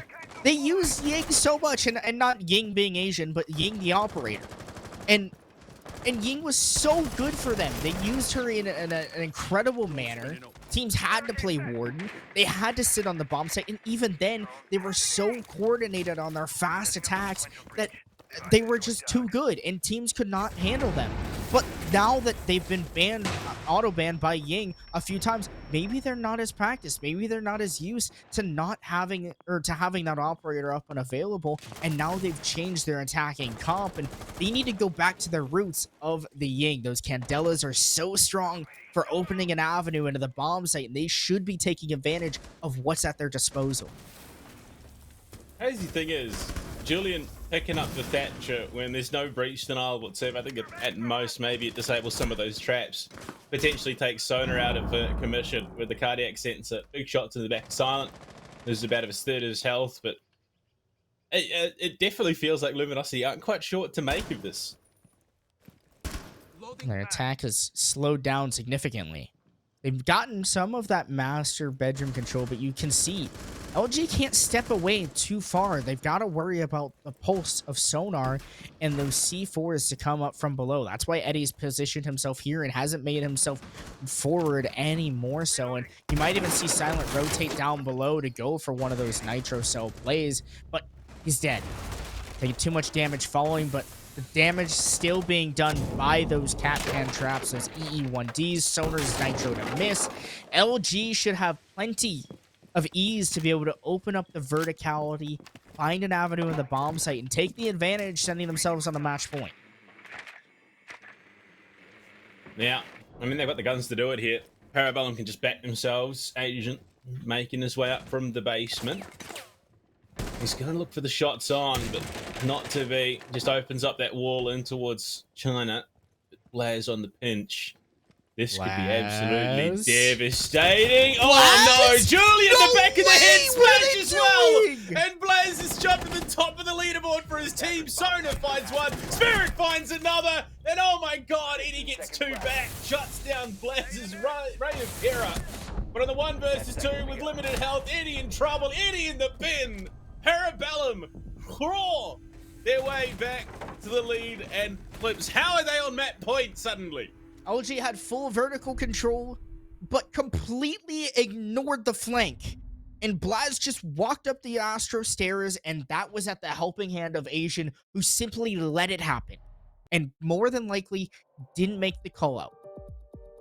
That's my best guess. LG, clearly a big communication problem. We saw a couple times in their OXG match where there was just a lack of communication between the players, and I think we just saw a lapse right there where LG struggled to get the calls out in time for their team to react. Looks things. The techie does come in, understandably, off the last couple of rounds that we've seen, but players within reaching distance of topping the server. I cannot believe it. After I was dogging on him. I was 0-6. I was you start dogging talking on smack, Blaz. and then he drops a 4K. You know what? Listen, Blaz, you're welcome, okay? I gave you the power. I gave you the ability, and you did it. And now he's smoking LG. And I almost regret it, because LG is my pick. I want my picks to be right. Unfortunately, that's clearly not the case as of right now, as LG has been struggling immensely on their attacks. And they're a team that's not known for great, incredible, impressive attacks, but they're not this rough, typically. Especially against Parabellum, who's weakened. They're missing two of their players. Missing Packer, their newest pickup, or one of their newer pickups, coming from Reality TV. And you're also missing Kool-Aid, who is the foundational hard support player for Parabellum. So missing those players, at least on attack, he's the foundational hard support. On defense, he kind of plays this lurky support role on the site. But LG just, they're struggling. They need to find an answer. They've got the tactical timeout. They've taken a moment to pause and say, hey, let's fix this, because they need to. They might as well use their tac timeout with BB buying on match point. Usually we see timeouts translate into a round win, so LG clearly hoping that that will be the case to send them into overtime. Well, honestly, at this point, It should be clips.parabellum. You know, get the motivational coach for the team, or demotivational coach, however it works. Whatever the case may be, they are primed and ready to close out Villa here. Luminosity need the one to take us to overtime, but confidence not overwhelming. But the line comes into play. Silent not really that fussed by it. It's just going to continue with the super shorty opening those walls. We've got the castle set up in the master bedroom as well. A lot of cheeky. Oh my. Oh, Spirit! Oh! Buddy! Takes Splash, throws him in the bin. Playing the aggressive walk-in wardrobe angle. He's going to run himself out of the bathroom. Stays alive as he holds off. There is a player repelled in that Astro window. I think they know it too. He's back in. He's back. He's not done. Pilot shell ensue. He That's does a it second. again. Onto Eddie. Almost a third, but Julian shuts him down. He's gonna die to a And frostbite. that might just be enough to seal the deal.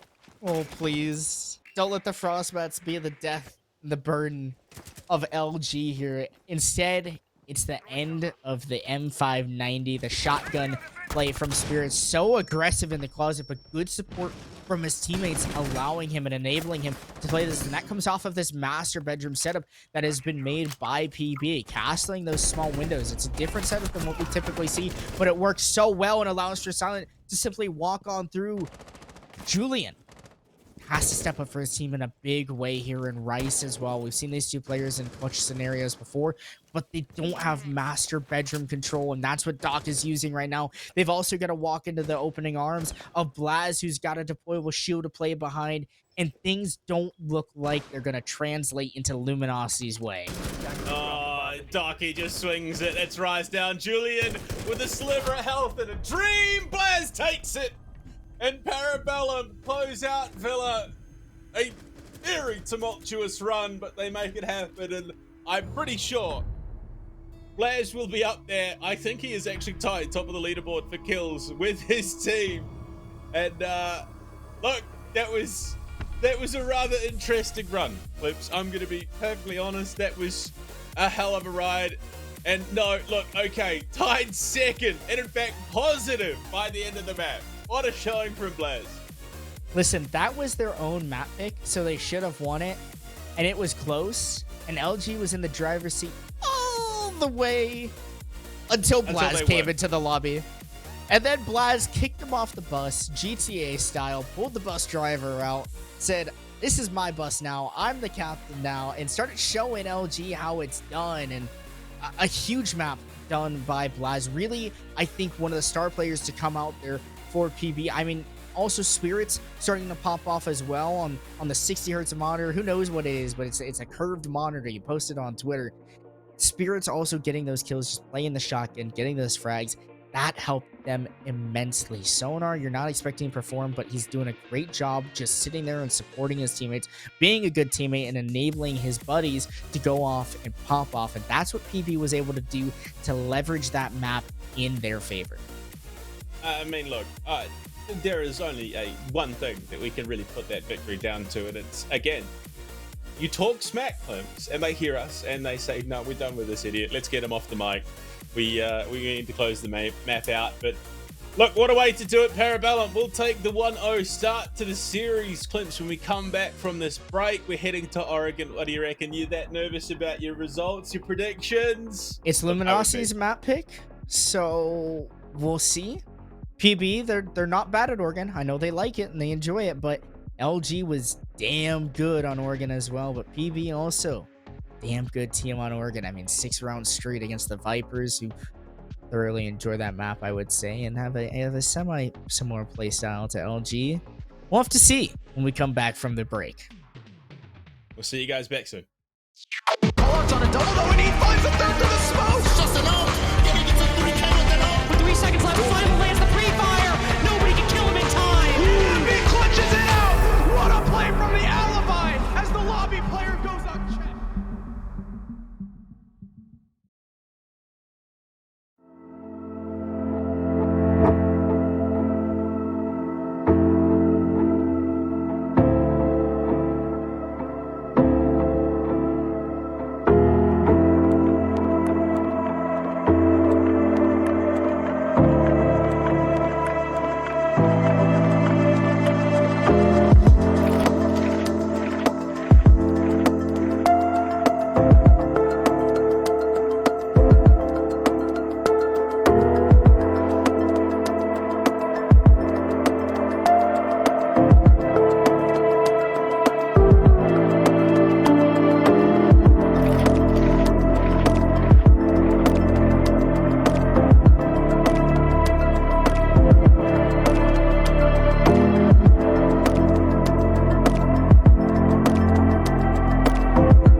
Well, we have recovered from the absolute slapping that Blaz handed out to end the map. But what a map it was, Climps. You know, starting things off, it was a decent opening round from Parabellum. Then it looked like Luminosity took over the driver's seat.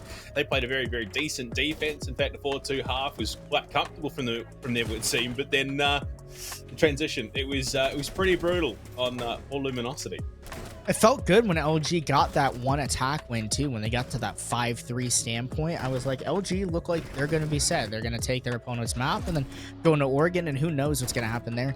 Instead, Parabellum flipped a switch. Spirits and Blaz, most notably, stepping up for their team in a big way. Really, just getting their frags, being aggressive, and LG seemingly had no answer for Spirits and Blaz. I mean, in reality, Spirits with the pump shotgun just going huge, and Blaz on the flippin' Frost, man. The Frost match, the bear traps, the SMG, everything was just lining up for Blaz. It was just ruthless. That second half, they really started to come alive. And now the real concern, looking at the numbers, he cracked the 1.05 rating by the end of it. He was positive by the end of it. And in fact, he did. He was tied first with the team. 11 kills between Doc, Silent, and Blaz. That is truly a heroic effort. Yeah, incredible. Really, from a man who started off 0-7 in gunfights. He was 1-7 because he got a Capcan trap kill, but we'll let that slide by. And I was dogging on him. I was a little harsh, but clearly stepping up and showing up in a big way. And Doc and Silent as well, doing their job as always. Silent being one of those highlighted entry players, very strong on the entry. Asian on the other side also doing his job on entry. Eddie, not as big as a performance as we're used to typically seeing. He was quiet last week when they were playing against AAA, and even this time, not the Eddie that we're used to. Yeah, look, again, I think it comes down to the side preference and all the rest of it. The attack for Luminosity, look, the stats speak for itself. 40% attacking win rate is less than ideal, especially going for a team who has an average of 58% attacking win rate. It was always going to be down to the numbers, I think. Even with subs, you look at Parabellum, they just play the attack that much better. The result, look, let's be honest, if that round, if we discard that last round, it looked like it was potentially going to be going to overtime, but then Parabellum at the afterbird and said, no, we're done with this map, we want to go to Oregon, we want to get the series done at a 2-0. But I mean, look, you go to Oregon next, this map arguably far more even in terms of attack defensive win rates. So realistically, yeah, I think Luminosity going to their map pick should feel a little bit more confident. But PB last week had a 6-0 defensive half against the Vipers. One of those coming off of a clutch from Doc, who had like a 1v3 flanking on the tertiary bomb site, which for Parabellum has been kitchen dining. But LG, maybe they have something up their sleeve, a plan of action. Who knows? PB, though, going to Oregon, starting on defense on the side that they started on against Vipers. 6 rounds potentially that they could take and put LG in the dust and get rid of them for the rest of playoffs, keeping PB's hopes and dreams alive of meeting one of their other NAL opponents and potentially even revenge versus S2 in the next in the next round of playoffs. Toxic, absolutely toxic. During the break, we heard some of the player comms in the lobby, and there was some talk about pulling out the Ying. Are you gonna do the Ying thing? Yeah, are you gonna do the Ying thing? Yeah, and PB banned it immediately, and all just baiting, and poor Luminosity won't have the option. Thatcher and Kaid, the response, understandably. Thatcher, look, I'm a little bit surprised to see the Thatcher ban, given that, it just feels like he offers far less nowadays than he did in the past, and his army to round it out, a lot of it, the defensive bans make a lot of sense, the Ying make a lot of sense. Thatcher, obviously, I would imagine a comfort pick for Luminosity more than anything. What's the problem when you play against your former teammate, a Silent, who used to be on LG? You know what they do. And Silent was holding that over Luminosity's head. He was waving it like a $1 bill just right over their head. And yeah, do that. Because take advantage of what you know about your opponents, about your former teammates. You want to be able to have those bragging rights for the rest of time until either they become your teammates in the future with roster changes, or you're never their teammates and you just keep a record of, yep, I always beat you. I always beat you. Right now, Silent in the lead. Asian for his revenge tour, although he's 2-0 on entry and had some solid stats last game, not enough. He needs more out of him, and LG rely on Asian a lot, and he's going to have to go huge in a big way here on Oregon. Yeah, I think that was always going to be the case. The players look risky, not defaulting back to the Frost, but look, it is basement. It's understandable. Cat can just that little bit more appropriate on this site. And we'll see how he does transitioning into the trap operators once again. He's warmed up after Villa, so you'd hope that he's been hitting his shots. The unfortunate thing being, Nook has slipped its way through the ban phase, and on a map like Oregon, she can be quite deadly. Unfortunately, though, Silent going to be the first one to fall. Splash. Quick first blood. PB are not great at getting those opening picks on defense, but they're so good at that mid round that LGs have to be worried. Although you've got this early advantage, you did bring down the Warden, which is huge. So you're going to be able to flash people and smoke people and not be afraid of them being able to see through it. But you've got to be careful about the aggression that PB are going to bring when it comes to some of those extra drones, playing aggressive on the staircases. Although they've fallen back, don't let that trick you. You see Spirits here, aggressive on Freezer up front, trying to even the score. Interesting lack of mute in play, which is going to allow Luminosity to get some deep drones in towards these bomb sites.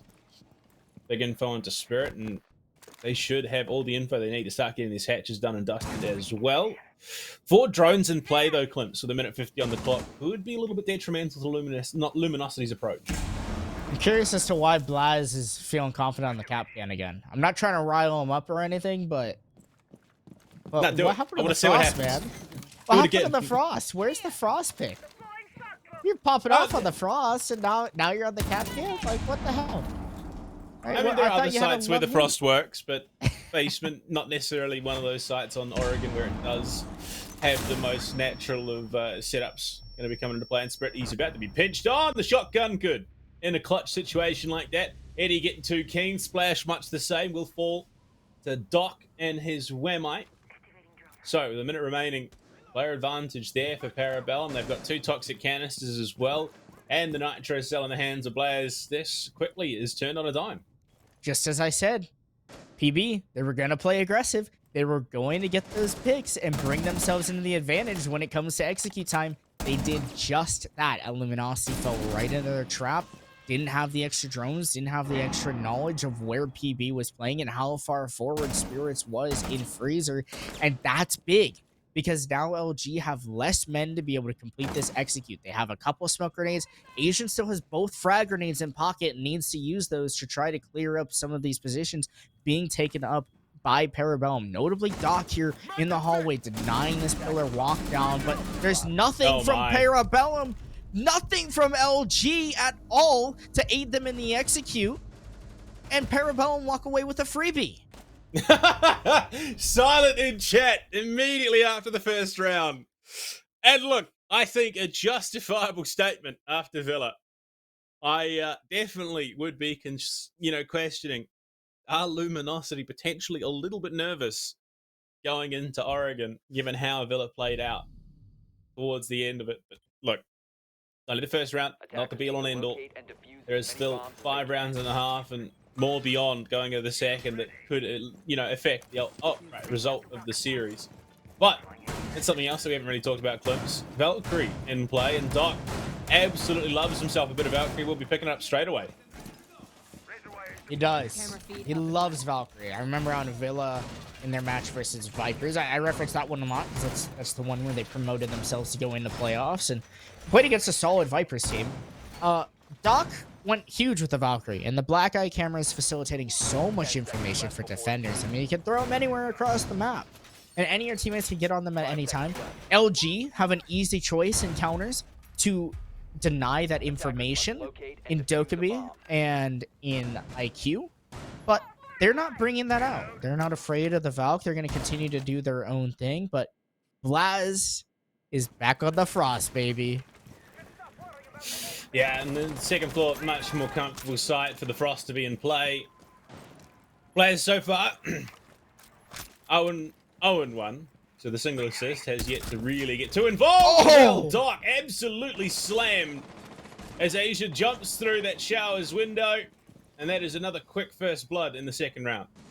All right, LG. So here's the thing. You got the opening pick again, but don't give away the refrags to PB in this mid-round play that's going to happen. As soon as the first pick happens, LG, you've got the advantage, but don't give it away to PB. Silent is going to walk into his own grave, but the timing is off for Splash, who could have gotten away with one potentially. Silent going to play a little bit safer than what we thought, but this Warden still off the site is going to get one on Eddie out the front door. That's the Nook down, and Silent's present still felt aplenty here in the hallway. He's going to duel it out with Asian potentially, or more of these LG members, and just be a pain in the neck for them. And PB in this mid-round, striving and thriving. Hopefully Parabellum support staff have ice on hand, because I would imagine Silent's wrist's probably going to feel it after that flick. Just straight to the top of Eddie's head. Right now, though, look, Luminosity, if nothing else, are going to find the trade back onto Silent. They've gotten Walken opened already. A kill presents itself. Blaze somehow escaping with the majority of his health. Sona will be the equalizer here in the round. Brings it back to a 3 versus 3. Rice and Splash working their way through Attic. Silent, the respect we respect is due in Blaze. He's on the board nice and early. Stop it! Looking for a third. Sends Rice outside. The jump back into the tower. And Blaze, yeah, definitely feeling crisp after. Yeah, oh my God! Stop and the it, third. Blaze. He's feeling crisp after. I told you, he just needs to play Frost. Blue Panda, that's all he needs. It doesn't matter what bomb site it is. The Frostbits don't have to do anything. You got a shield, you got a secondary shotgun, you can help set up the site. Just put him on the damn Frost and let it sing. And Luminosity immediately the tech timeout after the first 2 rounds. That makes me concerned. I think Silent's statement stands. Are you guys nervous? Because it feels like it. You see the face in that bottom left corner over there? That's how I feel right now looking at LG. Because hashtag Klimps moment. Because it's that how's your predictions feeling, buddy? Not great. I do wish I could go back and change them back to what I originally had them as. Because LG have no answer for PB, and with an early timeout as far as this, there's a few things that you could speculate, but I want to imagine that the comms in LG's team speak are a little spicy. Seeing them here, it's worrisome. With a timeout just 2 rounds in, they have some serious issues they need to fix on their attack. They need to find an answer, and although you're a defensive heavy team, you've got the 40% attack win rate. That does mean you still need to win 40% of your attacks, which is about 2. And they haven't even looked close. Attackers need to locate. Statistically, yes, you're on point there. But we do head to kitchen dining. And this time we do see the pivot. Oh, this is a risky one here, Klimps. Yeah, this is where Parabellum Doc likes. has the Frost. Is the risk, is the gamble worth it? And typically you see Blaz play in that small tower position. You see his team go there and set everything up for him, and he's just going to perch himself. Nice and easy. A new operator for Blaz today, as he's been mostly on the Capcan and Frost when it comes to defense, but on the Warden, definitely damaging as well with those cool glasses. I'm sure that Blaz feels extra cool when he puts on the cool guy glasses and lets it sing. So we'll see what he's able to do there in small tower, and we'll see if Luminosity choose to clear him. My guess, I think they're going to ignore him entirely. I think they're going to go for a meeting hall execute, maybe try to get some of that upstairs control, and that's exactly what they're set up to do, is they've all spawned on this main side. But Eddie dies to Blaz on the spawn peak! Okay, yeah, look, I think he's had enough of both of us now. We can stop questioning him. Not only has he found a kill with the Warden, he's found a kill on probably the most impactful operator outside of Rice's ace. The Osa no longer going to have those Talon shields to work with, and that is a huge piece of attacking utility that will be missing.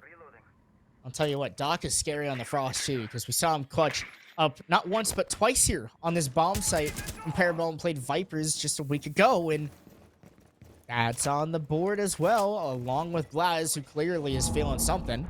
Parabellum with this very far retracted defense out here inside of kids' room, or the kids' dormitory.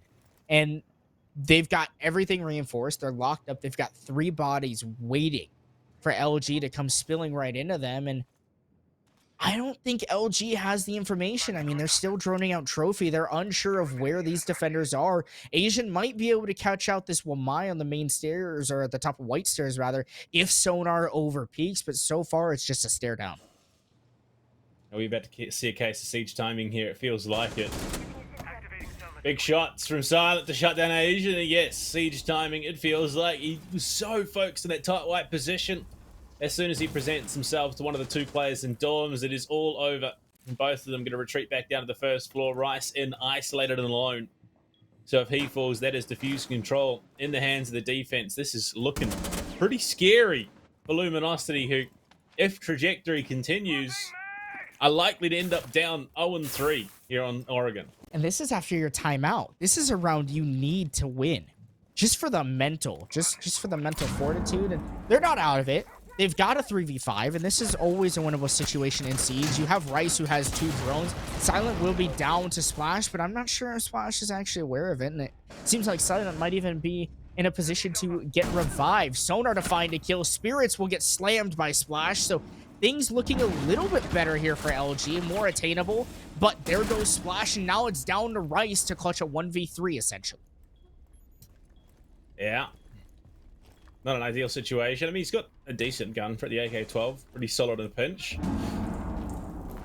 Unfortunately, though, he's got limited information or limited time to push through Zulu from Dark. What is he going to find? Rice jumps in, the vert angle, and oh, he turns it around to Sonar. But Doc is there, will answer it back. And 3 rounds on the fly to start off Oregon. Luminosity. I mean, the question was asked to start things off, and I think we have our answer. They are definitely feeling nervous. I think LG lost this in the ban phase. I know that they like Oregon. It's a map that a lot of teams will ban, and LG feel confident on, but Parabellum looks so damn good on their Oregon defenses. It doesn't matter who you slot into this lineup. They're all going to shoot, and that's what's going on for PB right now. LG seemingly with nothing to be able to answer. The Ying being banned also hurts them so much, because I know they love those fast pushes and coordinated by jumping in through attic with the Ying and doing these crazy things, these crazy plays. They do have the defensive side still, but they've got to net some sort of attack, and they just can't get a grasp on anything past that initial opening pick. They'll get the opener, but when it comes to anything after, it is rough for LG. Yeah, look. 3 rounds played, 5 kills taken total for Luminosity. Not the ideal situation by any stretch of the imagination. But Parabellum, they head back down to the basement where they kick things off. Blaz back on the Frost, so he is going to look to try and make it work down in the basement as well. Yes! Yes, Blaz! Look, he's a multi-talented individual. He's got a kill on the Warden as well.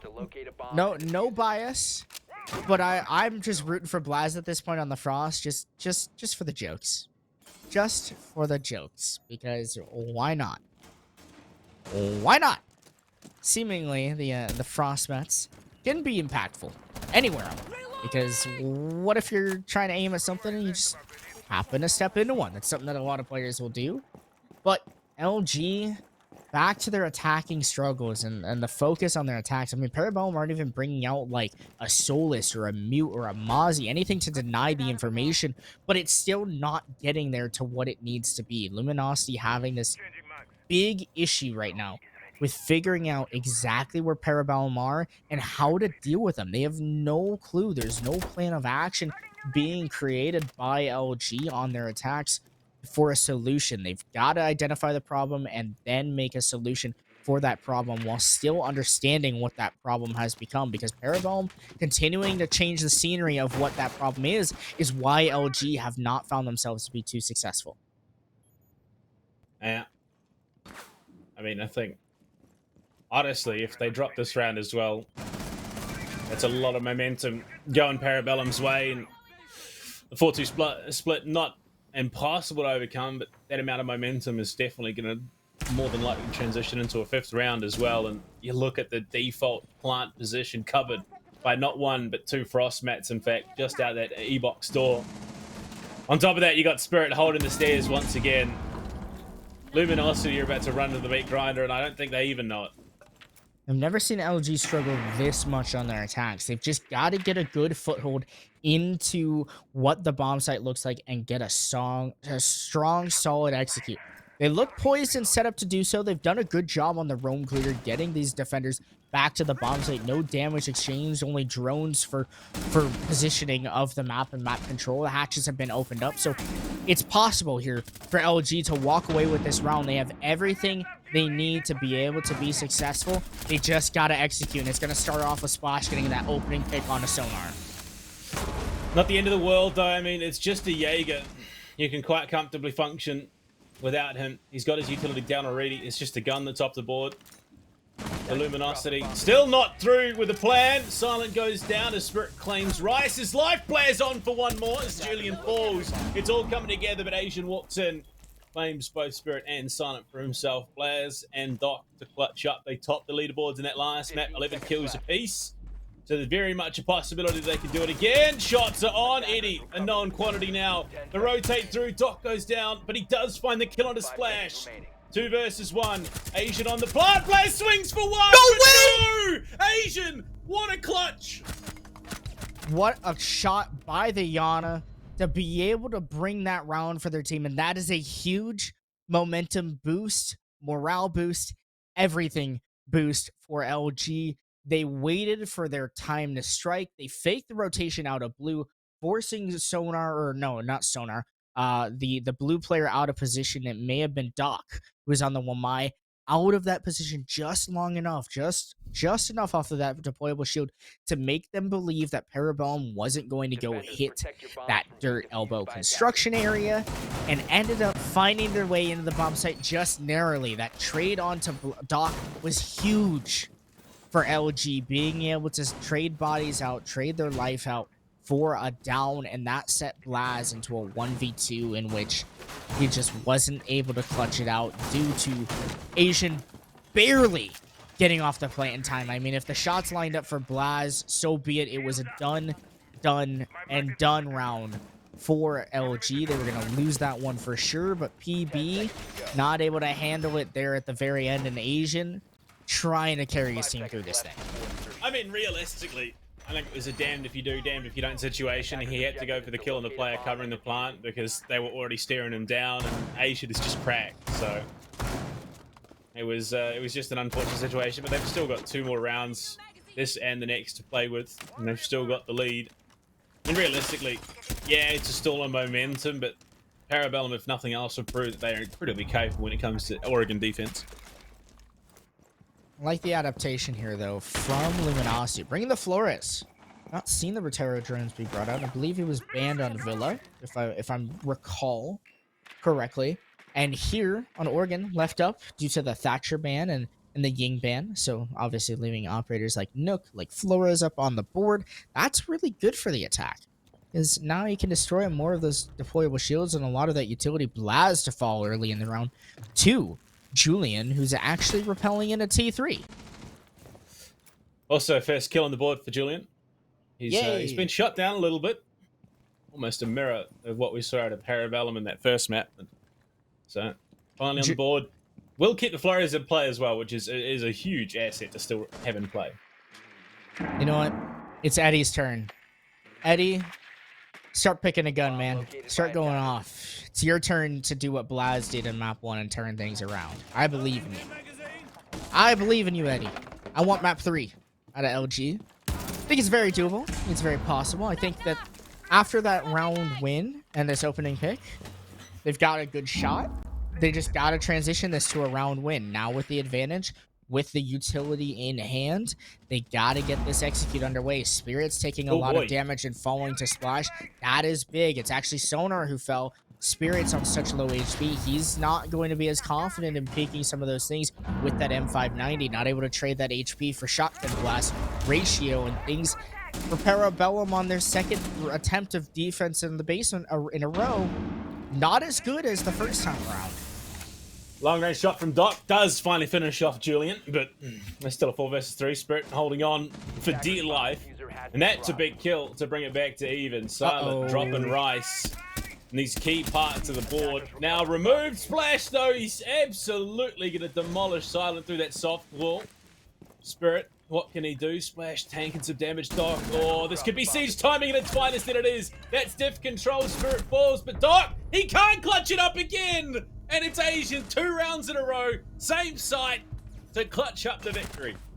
Incredible clutch. Good shot by Asian. Nice shot in the chat. Drop one for me, observer. Drop a nice shot to Asian. That was a good shot to clutch it out there in the end for LG. 2 rounds in a row, 2 clutches coming from Asian in his revenge tour. And damned if you do, damned if you don't. Asian stepping up in a big way. His team needed it most. They lost the round after their tactical timeout, but now they look better, and they look in stride to potentially even out their attacks here and go at a 3-3 pace here on Oregon. Defenders, protect your bombs. Yeah, I mean, the momentum was stymied in that last round. It's all but certainly halted off the back of round 5. They decide, no, third time is not the charm. They're going to hit the dorms instead, where they found a little bit more success.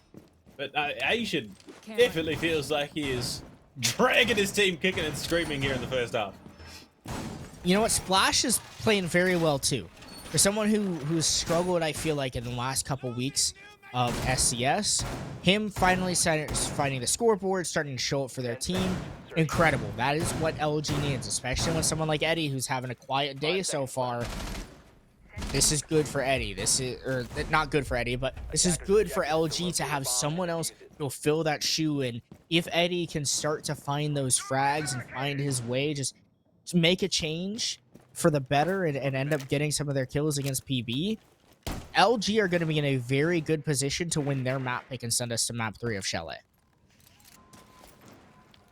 At the moment, I mean, Oregon coming out of the group stage as well, 41 to 59 attack to defensive win rate. So at the moment, still technically on pace. I mean, realistically, a 3-3 not too far out of the question either. And Splash, the first of all, Blair's back in it once again. 6-2-2. I mean, given that at one point in Villa he was 0-6, the fact that he's got this scoreline going for himself now in Oregon is phenomenal. Rice on the hunt, spots the head, will win the outright gunfight with Silent to bring it back to a 4 versus 4. And this is going to be down to the wire, I imagine. Solid trade game between both teams so far. More information to be gathered by LG as they go for this small tower over clear, but they've also got Eddie with the solo play in lobby trying to find Doc. He's able to hide from those cameras that have been dispersed around by the Valkyrie, and Eddie might be able to just sneak up the main stairs, get right behind the defense, and make big waves in this round. Should he be able to find that position, a nade to come from below could find someone, but more than likely he's just going to hold on to that, wait for more information to go into the bomb site to get an exact ping of where he needs to throw that grenade, cook it perfectly, destroy one of these defenders. Oh. Edwy, huge shot, bringing down Blaz, and that's something that's going to kick it off for LG, is now the site much more vulnerable to execute. A nade to come from below will find a second, more than likely on a sonar. It does so, and Eddie finally showing up for his team, and in more than a big way, is LG now looking to execute on the bomb site. A dynamic momentum shift to look to close out the half. Luminosity. It's not a done deal just yet, but it is getting very close. Doc, a ripper of a headshot onto Rice. 3 versus 2. Now into opportunity. Doc is having a phenomenal game for himself as well. 9-3, unfortunately caught from below by Asian. Very much the same. Having a phenomenal time. Toxic canister, top white to hold off, but no. It's a trade. Eddie and Spirit both fall, but with players remaining, Luminosity will take the victory. A 3-3 half on the cards, Clemps. But Luminosity now head to the defense, which is their preferred side. Exactly. LG, they looked abysmal at the start of Oregon. Horrible. I mean, there's no other way to put it. They were not good. But they have flipped the switch, Blue Panda. They flipped it. Whatever happened, whatever clicked, it wasn't even in their tactical timeout. It was in round 4 when Asian got that clutch. And then in round 5, Asian getting another clutch. Round 6, Eddie getting those pivotal 3 kills in that round, opening up the bomb site.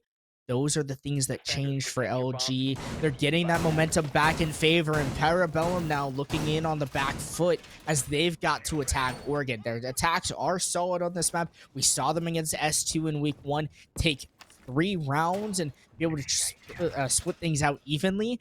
And their defenses were a little bit worse for wear. Things very much different, though, than in week 1. A new patch, a new everything, new operator in the game. As Eddie, you can see highlighting the Solus, which we never saw PB bring out here on their defense.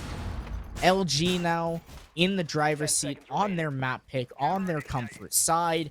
All things shaping for them to potentially close this thing out and send us into map 3 of Chalet. Well, I mean, the thing is, you look at the numbers once again, 40% attacking win rate for Luminosity, they bucked that trend. Parabellum still have a 58% attacking win rate.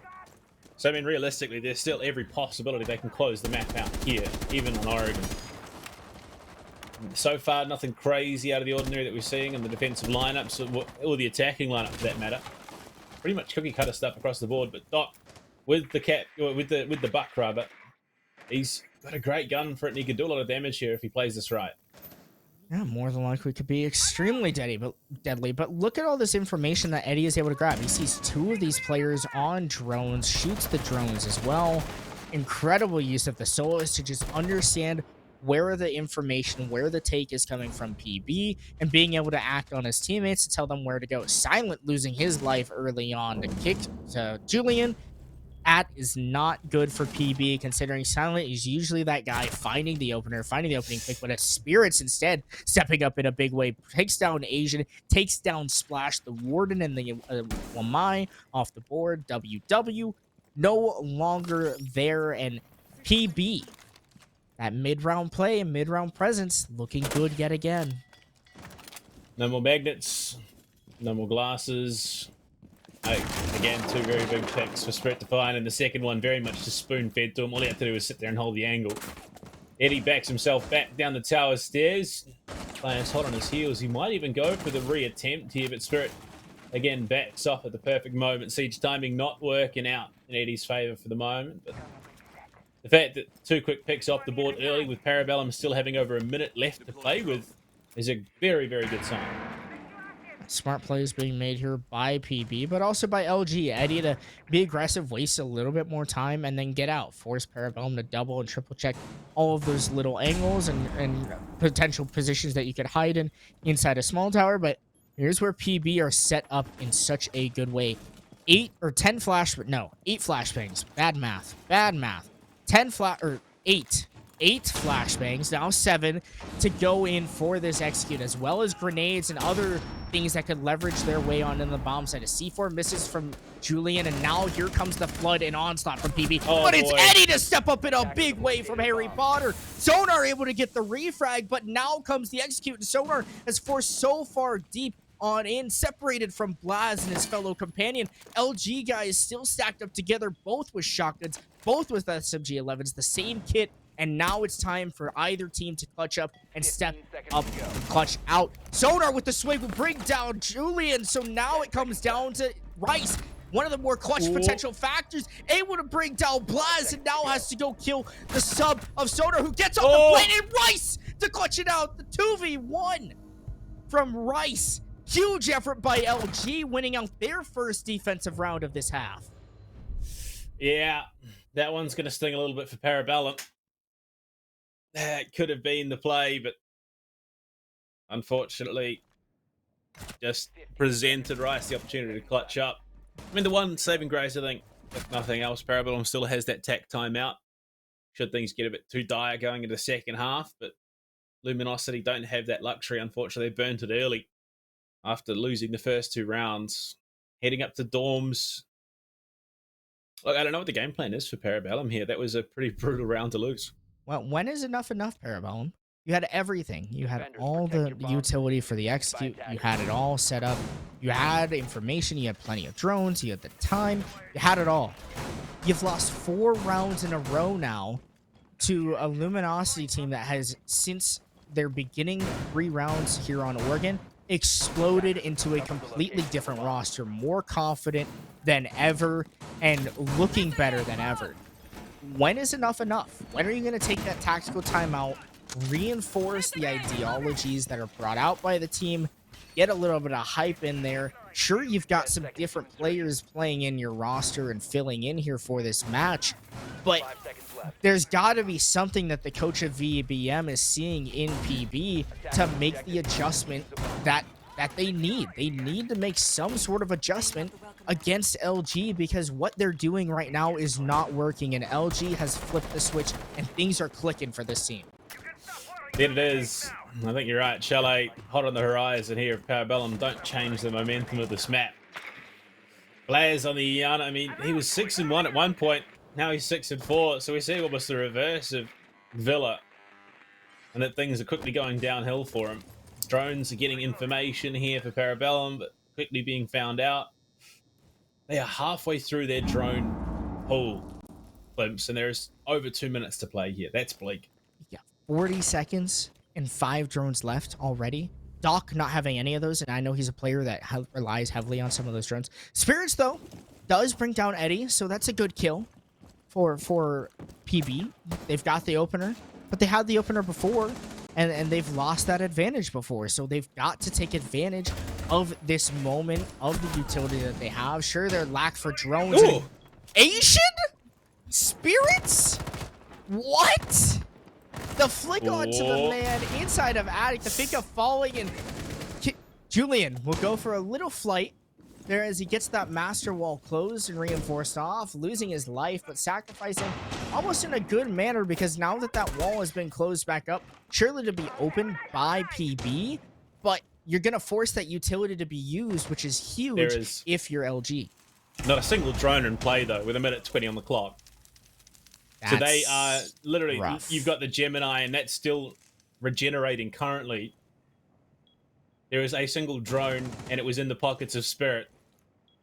And unfortunately, there's not much you can do about it, especially when Splash has the Nitro Cell in hand. That is your Hibana gone, so if you needed any hard breach, unfortunately, that is not going to be the case. Silent quickly falls soon after. And somehow, Luminosity have turned this one around. Doc, he's got a dangerous position to play from. Asian deep in dorms right now, but you can see Rice covering his cross. So might just be able to finesse the angle, but Asian does it on his own, and he finds the close two. Luminosity are just dragging this one out of reach. Asian showing Blaz how it's done. You can get 4 kills at Frost. So can I. So can I. That's what Asian says there. Big response there in a big way by LG. 5 rounds straight. And this is where PB takes their pause. They need to make an adjustment because things are dire. The script has flipped entirely. This LG team is the team that I put my vote on. This is what I voted on. This is the team that I expected to come into this match at full force at the beginning of Oregon. That wasn't the case.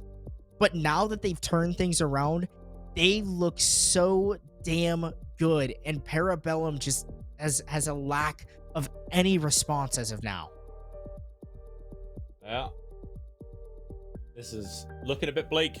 Parabellum fans going to be shaking a little bit, and there's questions, how much of the sub's going to affect everything going into this. You not only have you got a sub, you got a sub for a sub, and look, it's all off the back of Villa. It was a successful map for Parabellum. Ultimately, it was dragged out quite far. Second map, it's quickly slipping away. I think the likelihood of a Chalet is more present than I think potentially even we quite understand at the moment. But final tech timeout called, so no more in the remainder of Oregon. Hopefully, it's enough for Parabellum to get themselves back into this matchup. They gotta get this round. It's a big momentum round for LG. If they can win 6 in a row, I'm concerned for Parabellum significantly. And not just to end out Oregon, but to go into Chalet as well, losing as many rounds in a row. If LG close this thing out 7-3 or 7-4 even, I'm still nervous and worried about PB. Oh boy. Well, 10 seconds left before insertion. we see kitchen and meeting, rather, not dining, kitchen and meeting on the cards. Blaz, interesting, is going to be bringing in the gridlock. So, look, that's what, the 4th, 5th operator that he's played this series. Let's see if he can get some kills with the big Aussie. I've got something to say here about Silent. Silent, if y'all recall, was typing up a storm in the lobby chat early Hey, on. I'm surprised Luminosity haven't asked the same question back at this point. Hey, listen, job's not finished. Job's not finished. I'm sure at the end of the map we'll see LG lighting up the chat, letting it fly. But for now, everything's quiet because LG have control, have a grasp onto PB. Spirits will try to get a nade, and it's just going to be aggressive as ever, walking on through. I'm not sure if LG are ready for this. Rice, a near opportunity here for Spirits, missed out. Rice was caught out switching weaponry, and that could have been huge. That could have been the opener that was needed for PB to walk on through and gain over half of that upwards map control. But now more reinforcements being called on through, and Parabellum stalling, stuck, and not moving on their attack. I don't think it's the end of the world. That might be, though. Blair's going down. Unfortunately, Gridlock out as quickly as she arrived. And Eddie does... Oh, he has the impact as well as clearing up those Selmas. He does almost line them up, but he will be felled. Sona getting aggressive. Almost catches one on the reload. The double up, and it's a good swing from Sona. Asian and Eddie both down in quick succession. 2 versus 3, though. I mean, this is still workable for LG. We've seen it happen. Very workable. I mean, Julian on the Frost, more than likely, could find one, especially if one of those bear mats wants to speak up nice and late here into the round. But Splash has also been having a very solid game for themselves, and if they continue to do so, it's still not out of the waters for PB just yet. Gotta find one, force a 3v1, and force a clutch situation here for LG. Doc over here in dining room looks to find an entryway and an avenue into the bomb site. Will do so, and more than likely with the coverage of their team is able to begin to get this diffuser down. There's going to be no response here from LG. They've got to cover, though. PB, as this diffuser goes down, Sonar kills Splash, so things not as likely, but Hixro, Julian, has made his way upstairs, could find a couple bodies. Oh, he finds the second, but not the first, and Spirit will get his revenge. With Parabellum off the back of the attack pause, we'll find a successful attack onto Kitchen and Diner. The drop shot attempted, not successful. 4-5, the scoreline climps in Parabellum. That's a positive sign off the back of the attack pause, but now they need to attack into the basement, which, look, so far has been Asian's territory, very much so on the attack, but he's had got Rice, who successfully clutched up on the defense. And that round, although Parabellum did win it, could have gone very differently if Asian was able to net one more kill on that top floor. I think things would not have gone as smoothly and seamlessly for PB if Asian was able to catch away one more than likely with a different gun, different operator. Could have gone disastrous potentially for PB. Asian, talk about a revenge tour. 14-5 through 9 rounds and looking better than ever. Has completely flipped around this team overall. LG, if they just get 1 or 2 more of those bodies to step up, continue to find those frags, more than likely going to find themselves into Chalet and fighting to keep their playoff hopes and dreams alive. I mean, is it still technically a revenge tour if they don't win the series? Yes, it's a great showing, but if you can't pull out the victory at the end of the day, mate, what does it matter? Yeah. And what does it matter? Exactly. And that's what Asian wants to do. I'll tell you, this game means a good amount to him. I'm sure it does. And I'm sure that he's going to continue to pop off. He might even have 20 by the end of this Oregon match. And you best believe if we get to Chalet, he's going to have more. Big numbers indeed. So far, it is... look, if we're being honest with ourselves, Flimps, it looking like Luminosity may have got the better end of the trade between Silent and Asian. Ooh. Numbers speak volumes at the moment. That is a juicy one to dissect. Ooh, I love it. I love that, Blue Panda. I love that. Hot takes all day. Hot Fresh, takes. warm, Silent's crispy. been quiet this match, for sure. I mean, at least this map. Okay. Wow. You're trying to rile him up. See, you're gonna do what I did to Blaz to Silent. I see you. I see you out here. I see your tricks. I see your tricks. OG, Step please win up this. or I shut want my up. prediction. uh, but honestly, it's been a good match so far. Minus those first couple rounds that we saw LG kind of spiraling down. I think that this Oregon map has been rather exciting for Oregon. Yeah, I mean, in saying that, here in the 10th round, Parabellum not wasting any time. In fact, they've made some good ground early on. With 90 seconds left to play, Asian might test his luck. Just trying to gauge the aggression. Wants to know if he can successfully push up the tower stairs and contest. Drones in, hunting for info, shot it immediately, so it gives info that there is at least one towards the pillar. Should know that Asian's there as well, and then the drone hunting him down. We are rapidly approaching that final minute, and Asian kicks things off with a kill on the Blaze. No more knock. He's going to go hunt for a second. Can he find it? No. Silent will shut him down. He heard me talking. He heard me talking. Stop it, Silent. No. You're not supposed to listen. You're supposed to stay quiet. But for real, good shots by Silent. A third on the round now for Silence. He takes down Julian. Spirits will find one as well for themselves. And Eddie has He's found a four for Silent. It's the reverse caster curse. But it's in reverse. If you just talk bad about one of the players saying, oh, well, you know, Luminosity clearly got the better half of the trade because they got Asian and Parabellum got Silent, who has 4 and 8 playing entry operators. But shut the hell up, Blue Panda, okay?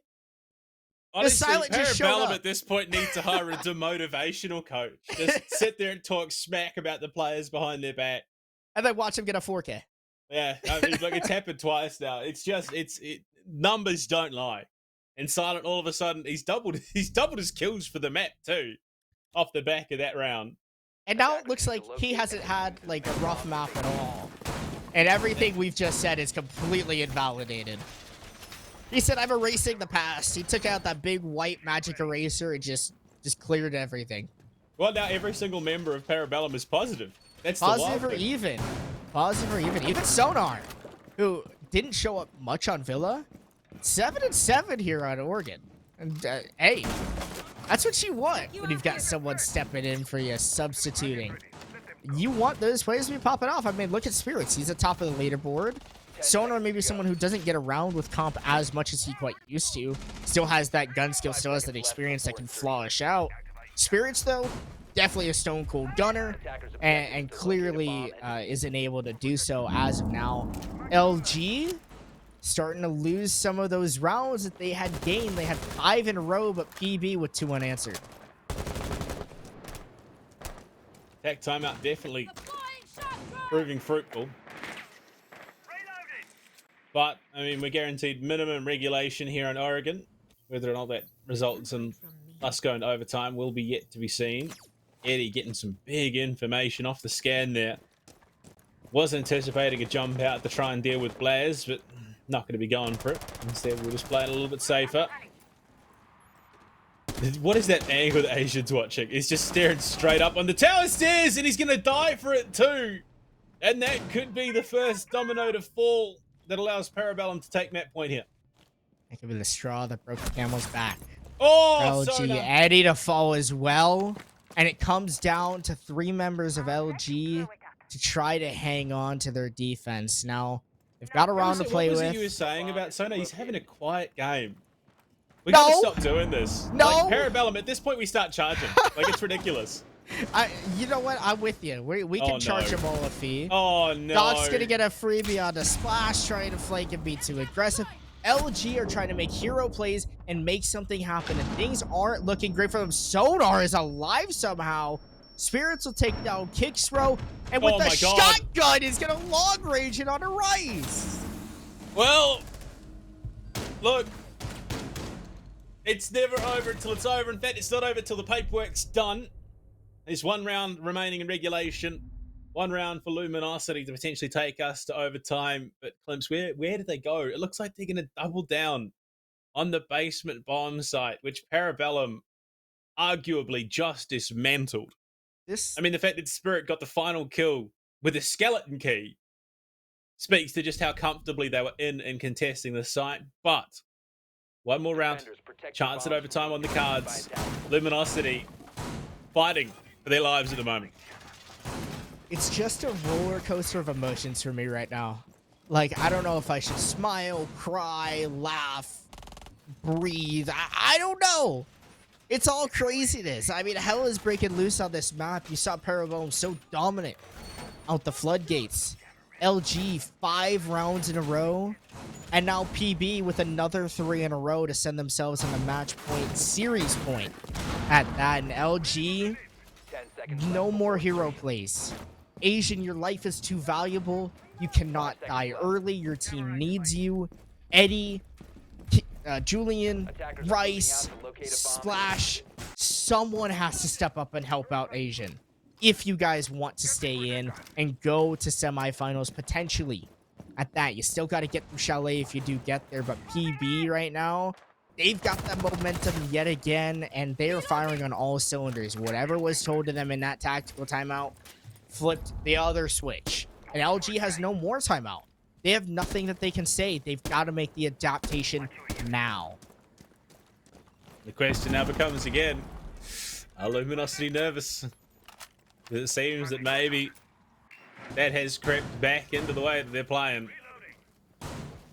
Parabellum have a firm grasp on things, it would seem, at the moment. Once again, they're not wasting any time. They're getting themselves into the building. Spirit once again taking control of tower stairs. And this is just aggressive. No big roam here from LG. Not like what they were doing the previous round. They're going back to being conservative, sitting here, playing their positions, and forcing Parabellum to execute. It's how they've been successful before, but will PB be able to close things out this time around? They've struggled whenever they've had all of the utility and try and execute and clutch on out. That's where we saw Rice with that incredible 1v2 effort. Minute and a half remains in this round, and action slow. Just hatches getting open, normal default things we see and love every day about Oregon, but it all comes down. What happens at the end? Splash! What a shot on the Blaz! And here's where things start to get sloppy. Yeah, you can't be letting picks like that one go, especially with an operator like the Flores. Not over though. They've still got the utility, they've still got the tools to get themselves into the building and into that basement, of course. Ying, the Asian man, on this Whamite, holding the angle, silent there to cover. Spirit will find Julian. Back to the 4 versus 4. No Make way! it a 4 versus Not 3. like this, Make it a Spirits! 4 versus 1. As Spirit walks up with the skeleton key, claims the last 2. Parabellum walk away with their quarterfinal match at 2-0, and Silence getting rowdy. It was quite all game. All game from the very beginning. And then things came out. Silence popping off in the all chat. Spirits in the end of the round making the call. Guys, I'm going in. And he went in. And he went all in, pushed in all of the poker chips. All the blacks, the greens, the whites, and the reds. Everything in. I think he was gambling with Spirit's money, if we're being perfectly honest. And it was very much a silent, backseat performance. Spirit really just stormed forward the last couple of rounds there. I mean, from start to finish, Spirit was showing up in a big way. And look, yeah, are you all nervous? Yeah. And then unfortunately, it felt like the nerves were going back a bit Parabellum's way, but they regained, they recomposed, and they closed the map out after that attack pause. But it cannot be understated how much Asian was performing in his individual skill today. He had a couple of massive clutch rounds. We saw just both of them there. And he was hitting his shots. Unfortunately, when you're the only one that is a bigger impact as you are, it can definitely tip that scale a little bit, make it that much harder. OG just lacked the help that they needed when it came down into the end of those rounds and whatnot. There was just no extra help for Asian across the board. There were moments that Splash had. There were moments that Rice had. Kixrow, Julian had his moments. Eddie even had a moment or two. But there was never enough moments to be able to help out Asian, who was always in the moment. Spirits, Parabellum, a jumbled up roster with a couple subs stepping in, going huge. They take down LG 2-0. But what a fantastic series. I mean, truthfully, every round felt like a nail biter. Look, two back-to-back 7, full regulation maps. Look, given that you're playing with subs, that's not too bad if you're Parabellum. I think you're quite happy with that ultimately. You're still 2-0 the series. You don't risk going to the decider. And it very much felt like Silent was not just talking to Luminosity at the end, but you as well, Klimps. You and your predictions in the bin. Absolute shocker. Don't and remind you look at the me. numbers. Spirits, a plus 11, 1.72 rating. Only just beating out Asian, who at 1.43 still had a phenomenal game for himself. And look at PB's numbers. They weren't huge on the entry. Spirits with 2, Blaz with 2. That was it. So 4 for PB. LG had double the entry frags in every round, or out of all of these rounds, than what PB had. Yet PB, their mid-round game being so good that it carried him through this match, and LG just seemingly had no answer. Eddie was dead silent tonight, and that is a big problem for LG because of how important and impactful he's been all season. On the other end, Spirit stepping up in a big way, Sonar having a very solid match for seeing him in a while. I mean, PB, hell yeah. Setting yourselves into semifinals, huge for them. We'll find out who they end up playing tomorrow, but what a game by PB, really.